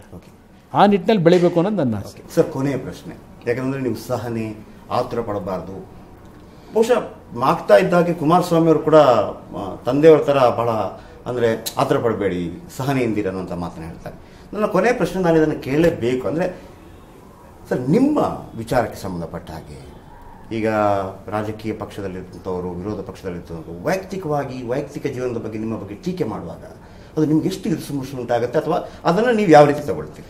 ಇಲ್ಲ, ಒಂದೊಂದು ಬಾರಿ ಅರಿದೇನೋ ಕೆಲವು ತಪ್ಪುಗಳು ಮಾಡ್ತೀವಿ, ಆದರೆ ತಿದ್ಕೊಳ್ಳೋಕ್ಕೂ ಅವಕಾಶಗಳಿರ್ತದೆ. ವೈಯಕ್ತಿಕವಾದಂಥ ರಾಜಕಾರಣದಲ್ಲಿ ಕೆಲವು ಬಾರಿ ಎಡವತಕ್ಕಂಥ ಒಂದು ಭಾಗ ರಾಜಕಾರಣದಲ್ಲಿ ಅದು ಸರಿಪಡಿಸ್ಕೋಬೋದು. ವೈಯಕ್ತಿಕವಾದಂಥ ಒಂದು ಸಮಸ್ಯೆಗಳು ಬಂದಾಗ ಎಲ್ಲೋ ಒಂದು ಕಡೆ ದುಡುಕಿರ್ತಕ್ಕಂಥದ್ದನ್ನು ಎಲ್ಲೋ ನಾವು ಸಮಾಜಕ್ಕೆ ಒಂದು ಉತ್ತಮವಾದಂಥ ರೀತಿಯಲ್ಲಿ ನಮ್ಮ ನಡವಳಿಕೆಗಳ ಮುಖಾಂತರ ಒಂದು ಮಾರ್ಗದರ್ಶನ ಕೊಡಬೇಕಂತ ಸ್ಥಾನದಲ್ಲಿರ್ತಕ್ಕಂಥವರು ಕೆಲವು ತೆಗೆದುಕೊಳ್ತಕ್ಕಂಥ ನಿರ್ಧಾರಗಳಲ್ಲಿ ಅದು ಯಾವುದೋ ಒಂದು ಸನ್ನಿವೇಶಗಳಲ್ಲಿ ಕೆಲವು ತಪ್ಪುಗಳಾಗ್ಬೋದು. ಆದರೆ ಆ ತಪ್ಪುಗಳು ಸಂಪೂರ್ಣವಾಗಿ ಡ್ಯಾಮೇಜೇ ಆಗತಕ್ಕಂಥ ವಾತಾವರಣ ನಿರ್ಮಾಣ ಆಗಬಾರದು. ಅದನ್ನು ಸರಿಪಡಿಸ್ಕೊಳ್ತಕ್ಕಂಥದ್ದು ಮತ್ತು ಬೇರೆಯವರು ನಮ್ಮನ್ನು ಅನುಕರಣೆ ಮಾಡದೇ ಇರತಕ್ಕಂಥ ರೀತಿಯಲ್ಲಿ ಇವತ್ತು ನಮ್ಮ ಒಂದು ನಡವಳಿಕೆಯೂ ಏನಿರಬೇಕಾಗ್ತದೆ. ನಮ್ಮ ತಪ್ಪುಗಳನ್ನು ಅದು ಇನ್ಫ್ಲೂಯೆನ್ಸ್ ಆಗಬಾರ್ದು ಬೇರೆಯವ್ರ ಮೇಲೆ. ಅಂಥ ಒಂದು ಪರಿಸ್ಥಿತಿಯನ್ನು ನಾವು ಸರಿಪಡಿಸ್ಕೊಬೇಕು, ಅದೇ ರೀತಿ ಹೋಗಬೇಕು ಅನ್ನೋದು ನನ್ನ ಅಭಿಪ್ರಾಯ. ನನ್ನ ಜೀವನದಲ್ಲೂ ಕೆಲವು ತಪ್ಪು ಮಾಡ್ಕೊಂಡಿರ್ಬೋದು, ಆದರೆ ತಪ್ಪು ಏನು ಅಂತಕ್ಕಂಥ ಅರಿವಾಗಿದೆ, ಅದು ಸರಿಪಡಿಸ್ಕೊಳ್ತಕ್ಕಂಥದಕ್ಕೂ ಅವಕಾಶಗಳಿದೆ. ಎಸ್, ಥ್ಯಾಂಕ್ ಯು ಕುಮಾರಸ್ವಾಮಿ ಅವರು. ಯಾಕೆಂತಂದರೆ ನಾನು ಯಾಕೆ ಈ ಪ್ರಶ್ನೆಯನ್ನು ಕೇಳಿದೆ ಅಂತಂದರೆ, ಈ ಹಿಂದೆ ಒಂದು MLC ಸೀಟ್ಗೆ 25 ಕೋಟಿ ಕೇಳಿದರು ಅಂತ ಹೇಳುವಾಗ ನೀವು ಅದನ್ನು ಮುಕ್ತವಾಗಿ ಹೇಳ್ಕೊಂಡ್ರಿ. ಸೊ ಅದು ಬಹಳ ದೊಡ್ಡ ರಾದ್ದಾಂತ ಆಗ್ಬೋದು ಅಂತ ಜನ ಅಂದರೆ ರಾಜಕೀಯ ಪಕ್ಷಗಳು ಅಂದ್ಕೊಂಡಿದ್ದು, ಕೆಲವರು ಜನನೂ ಅಂದ್ಕೊಂಡಿರ್ಬೋದು. ಆದರೆ ಅದು ಎಲ್ರಿಗೂ ಯಾವ ರೀತಿ ಆಯಿತು ಅಂತಂದರೆ, ಹೌದಲ್ವ, ಎಲ್ಲ ಪಕ್ಷಗಳಲ್ಲಿ ಆ ರೀತಿ ಆಗತ್ತೆ ಅಲ್ವಾ ಅನ್ನುವಂಥದ್ದು. ಮತ್ತೊಂದು ನಾನು ಕೇಳಿದ್ದೀನಿ, ಅತೀ ಹೆಚ್ಚು ಮಹಿಳಾ ಫ್ಯಾನ್ ಫಾಲೋವರ್ಸನ್ನು ಹೊಂದಿರುವಂತಹ ರಾಜಕಾರಣಿ ಅಂತಂದರೆ ಕುಮಾರಸ್ವಾಮಿ. ಏನು ಸರ್ ಅದರ ಗುಟ್ಟು? ಇಲ್ಲ, ಅದು ನನಗೆ ಅದಕ್ಕೆ ಕಾರಣ ನಾನು ಮುಖ್ಯಮಂತ್ರಿ ಆದಮೇಲೆ ನಡ್ಕೊಂಡಂಥ ಕೆಲವು ರೀತಿಗಳೇನಿದೆ. ಇದರಲ್ಲೂ ವಿಶೇಷವಾಗಿ ವಿಧವೆಯರಿರ್ಬೋದು, ವಯಸ್ಸಾಗಿರ್ತಕ್ಕಂಥ ನನ್ನ ಅಜ್ಜಿ ವಯಸ್ಸಿನ ತಾಯಂದಿರುಗಳು ಬಂದಾಗ ನಾನು ತೆಗೆದುಕೊಂಡಂಥ ಕೆಲವು ನಿರ್ಧಾರಗಳು, ಅವ್ರ ಜೊತೆ ನಾನು ಬೆರೀತಾ ಇದ್ದಂಥದ್ದು, ಇಲ್ಲ ಒಂದು ಕಡೆ ಅವರಲ್ಲಿ ಆ ಕುಟುಂಬದಲ್ಲಿ ನಾನೊಬ್ಬ ಮಗನೋ ಅಣ್ಣನೋ ತಮ್ಮನೋ ಅಂತಕ್ಕಂಥ ಭಾವನೆಯಿಂದ ಪ್ರೀತಿಸಿದ್ದಾರೆ. ತಾವು ಹೇಳಿದಂಥ ರೀತಿಯಲ್ಲಿ ರಾಜ್ಯದಲ್ಲಿ ಬಹುಶಃ ಅತ್ಯಂತ ಹೆಚ್ಚಿನ ಮಹಿಳೆಯರು ನನ್ನ ತಾಯಿ ಸಮಾನರಾಗಿರ್ತಕ್ಕಂಥವರು ಇವತ್ತು ನನ್ನ ಪ್ರೀತಿಸ್ತಾ ಇರತಕ್ಕಂಥದ್ದು, ನನ್ನಲ್ಲಿರ್ತಕ್ಕಂಥ ತಾಯಿ ಹೃದಯ ಅಂತಕ್ಕಂಥದ್ದನ್ನು ಕಂಡಿದ್ದಾರೆ ಅವರು ಬಹುಶಃ. ಅದಕ್ಕೆ ಕಾರಣ ಹಿಂದೆ ಬರ್ತಾ ಇದ್ದಂಥ ನಮ್ಮ ಕನ್ನಡದ ಚಿತ್ರಗಳು. ನಾನು ಹಲವಾರು ಬಾರಿ ಹೇಳ್ತೇನೆ, ಹಿಂದೆ ಬಂದಂಥ ಹಲವಾರು ಚಿತ್ರಗಳು ನನಗೆ ಒಂದು ರೀತಿ ಆ ಹೆಂಗುರುಳಿನ ತಾಯಿ ಒಂದು ಬಾಂಧವ್ಯ ಮತ್ತು ತಾಯಿ ಹೃದಯ ಅಂತಕ್ಕಂಥದ್ದು ಏನಿದೆಯಲ್ಲ, ಅದು ನಾನು ಅಳವಡಿಸ್ಕೊಳ್ಳಿಕ್ಕೆ ಕಾರಣ ಹಿಂದೆ ನಾನು ಭಾಳ ಹುಚ್ಚು ಸಿನಿಮಾ ನೋಡೋದ್ರಲ್ಲಿ. ಅದರಲ್ಲೂ ವಿಶೇಷವಾಗಿ ರಾಜ್ಕುಮಾರ್ ಸಿನಿಮಾ ಅಂದರೆ ನಾನು ಅದು ಎಷ್ಟೆಷ್ಟು ಬಾರಿ ನೋಡಿದ್ದೀನಿ ಒಂದೊಂದು ಸಿನಿಮಾನ. ಅದು ನನ್ನ ಮೇಲೆ ಭಾಳ ಇನ್ಫ್ಲೂಯೆನ್ಸ್ ಆಗಿದೆ. ಯಾರಾದರೂ ಬಡವರು ನನ್ನ ಹತ್ರ ಬಂದಾಗ ಆ ತಕ್ಷಣ ಸ್ಪಂದಿಸ್ತಕ್ಕಂಥದ್ದು ಅದು ಅವ್ರಲ್ಲಿ ನನ್ನಲ್ಲಿ ನೆನ್ಕೊಂಡಿದ್ದಾರೆ. ಆ ತಾಯಿ ಹೃದಯ ಅಂತಕ್ಕಂಥ ನಾನೇನು ಇಟ್ಕೊಂಡಿದ್ದೇನೆ.